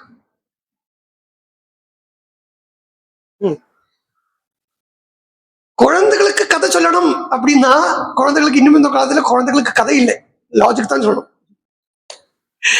சோ ராகுங்கிறது ஒரு இமேஜினரி பிளான், மீன்ஸ் சாயா. சாயினாலேயே தாமசிக்கம். அப்போ இந்த சாயங்கிறது கருப்பு இருக்கா, கருப்புன்னா அது என்ன கிரகணம். அப்ப என்னன்னா, சூரியனை பிடிக்கிறதுக்கு இல்ல சூரியனை பார்க்கறதுக்கு தடை போடுறதுன்னா அதுவும் இந்த மந்தேகச மாதிரி ஒரு ஒப்ஸ்ட்ரக்கிள் தான். பகவான் ஞானத்தை அடைய விடாம பண்ணக்கூடிய ஒரு ஒப்ஸ்ட்ரக்கிள். அது எதுக்கு நடுவுல போய் உட்கார்ந்துன்றதுங்கிறத கூட ரொம்ப அழகா, என்ன அழகு வியாசருடைய இந்த இதிகாச புராணங்கள்ல என்ன அழகா கதையா சொல்லி வச்சிருக்கு பாருங்க. அது சூரியனுக்கும் சந்திரனுக்கும் நடுவுல போய் உட்கார்ந்துதான் இந்த ராகு. சூரியன்னா ஆத்மா ஞானம். ஏன்னா நம்ம மந்திரம் சொல்ற மந்திரமே தான் நான் சொல்றேன். நான் புதுசா ஏதோ குடவுன்ல இருந்து தப்பி எடுத்துட்டு வரல. சூரிய ஆத்மா ஜெகதஸ்து சஸ்தான்னு சொல்றோம். அதே மாதிரி மனசுங்கிறது சந்திரன். சந்திரன் வாசல் இருக்கு, ஆகாசத்துல இருக்கே, அதுக்கு சந்திரன் பேரு வச்சிருக்கு. ஏன்னா சூரியனுடைய பிரகாசத்துல அது ஜொலிக்கிறதுங்கிறதுனால. அது மாதிரி மனசு என்கிறது தான் சந்திரன். ஏன்னா ஆத்மாவினுடைய சைதன்யத்தால மனசு சலிக்கிறதுங்கிறதுனால மனசுக்கு சந்திரன் பேர். அப்ப மனசுதான் சந்திரன். இதுக்கு மனசுக்கும் ஆத்மாக்கும் நடுவுல ஏறி உட்கார்ந்துடுது அப்படின்னா அஜ்ஞானம் ராகு. ராகுங்கிறது அஜ்ஞானத்தை தான் ராகுன்னு சொல்றது. மேலும் சிம்ஹிகா அப்படிங்கிற பேரை திருப்பி போட்டோமானா என்ன வருது பாருங்க, ஹிம்சிகா. சிம்ஹம்ங்கிற சப்தமே ஹிம்சா சப்தத்தை தான் ஒட்டி இருக்கு. சிம்ஹம் இது விஷ்ணு சகஸ்ரநாம பாஷ்யத்துல ஆச்சாரியர் சிம்ஹா அப்படிங்கிற நாமத்துக்கு சொல்றார். சிம்ஹா ஹிம்சா, ஹிம்சை பண்ணக்கூடியவர். அப்போ சிம்ஹம்னா அது ஹிம்சை. ஹிம்சை பண்றார் அப்படின்னா இந்த சிம்ஹிகாங்கிறத ஹிம்சை பண்றான்னா, ஹிம்சைங்கிறது ராட்சசிகம் தாமசிக குணம். அப்ப முதல்ல சாத்விக குணம், ரெண்டாவது தாமசிக குணம், ராஜசிக குணம். இது ரெண்டையும் ஹனுமான் உபயோகிச்சுட்டார். ஏன்னா ஒரு ஞானிக்கு ஒரு யோகிக்கு ஒரு சாதகனுக்கு ஞான மார்க்கத்துல போகக்கூடிய வேலையில சாத்விக குணமும் ரொம்ப உபகாரப்படும், ராஜசிக குணம் கூட அப்பப்போ உபகாரப்படும். ஆனா தாமசிக குணம் உபகாரமே படாது.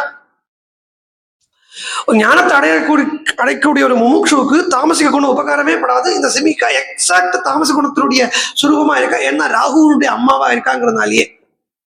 அப்போ அந்த தாமச குணத்தை குந்து போட்டாருந்தான். ஹனுமானுக்கு முதல்ல தெரியலை இவளை, முதல்ல ஹனுமானுக்கு தெரியல, அப்புறம் தான் இவள் சிம்ஹிகான்னு கண்டுபிடிச்சிருக்கா. ஆனா ஏற்கனவே சுக்ரீவன் சொல்லி விட்டுருக்கான், இந்த போற வழியில லங்காக்கு போறதுக்கு முன்னாடி தெற்கு கடல்ல சிம்ஹிகான்னு ராட்சசி இருப்பள், அவள்கிட்ட ஜாக்கிரதை, அவள் சாயா கிராகினி அப்படின்னு சொல்லி விட்டுருக்கான் சுக்ரீவன். இப்ப சுக்ரீவனுக்கு எப்படி தெரிஞ்சது, ஹனுமானுக்கு ஏன் தெரியலை? சுக்ரீவனுக்கு எப்படி தெரிஞ்சதுன்னா, சுக்ரீவன் விவேக்கியான ஒரு சாதகன். அவன் பட்டாபிஷேகத்தன் பண்ணிட்டுட்டான், ராமன் அடைஞ்சுட்டான். ஹனுமான் ஒரு சாதகனாக சீதையை அடைய போறான். சோ அடைஞ்சவனுக்கு தெரிஞ்சது இப்படி ஒரு ஒப்ஸ்டக்கிள் நடுவில் வரும்னு. அடைய போயிட்டு இருக்கக்கூடிய ஹனுமானுக்கு அவன் சொல்லி விட்டுருக்கான். அவரும் பார்த்தார், அதை பார்த்த உடனே குந்து போட்டுட்டார். ஸோ இது ஒரு ஒப்ஸ்டக்கிள் அப்படிங்கிற ரீதியில தான் இந்த மூணையும் எடுக்கிறத, இந்த ஒப்ஸ்டக்கிள் மூணுக்கு தான் சேர்த்து வச்சு தாபத்திரயம்னு சொல்லுவா. ஆத்தியாத்மிக, ஆதி தெய்வீக, ஆதி குண, ஆதி பௌதிக தாபமா இருக்கக்கூடிய அந்த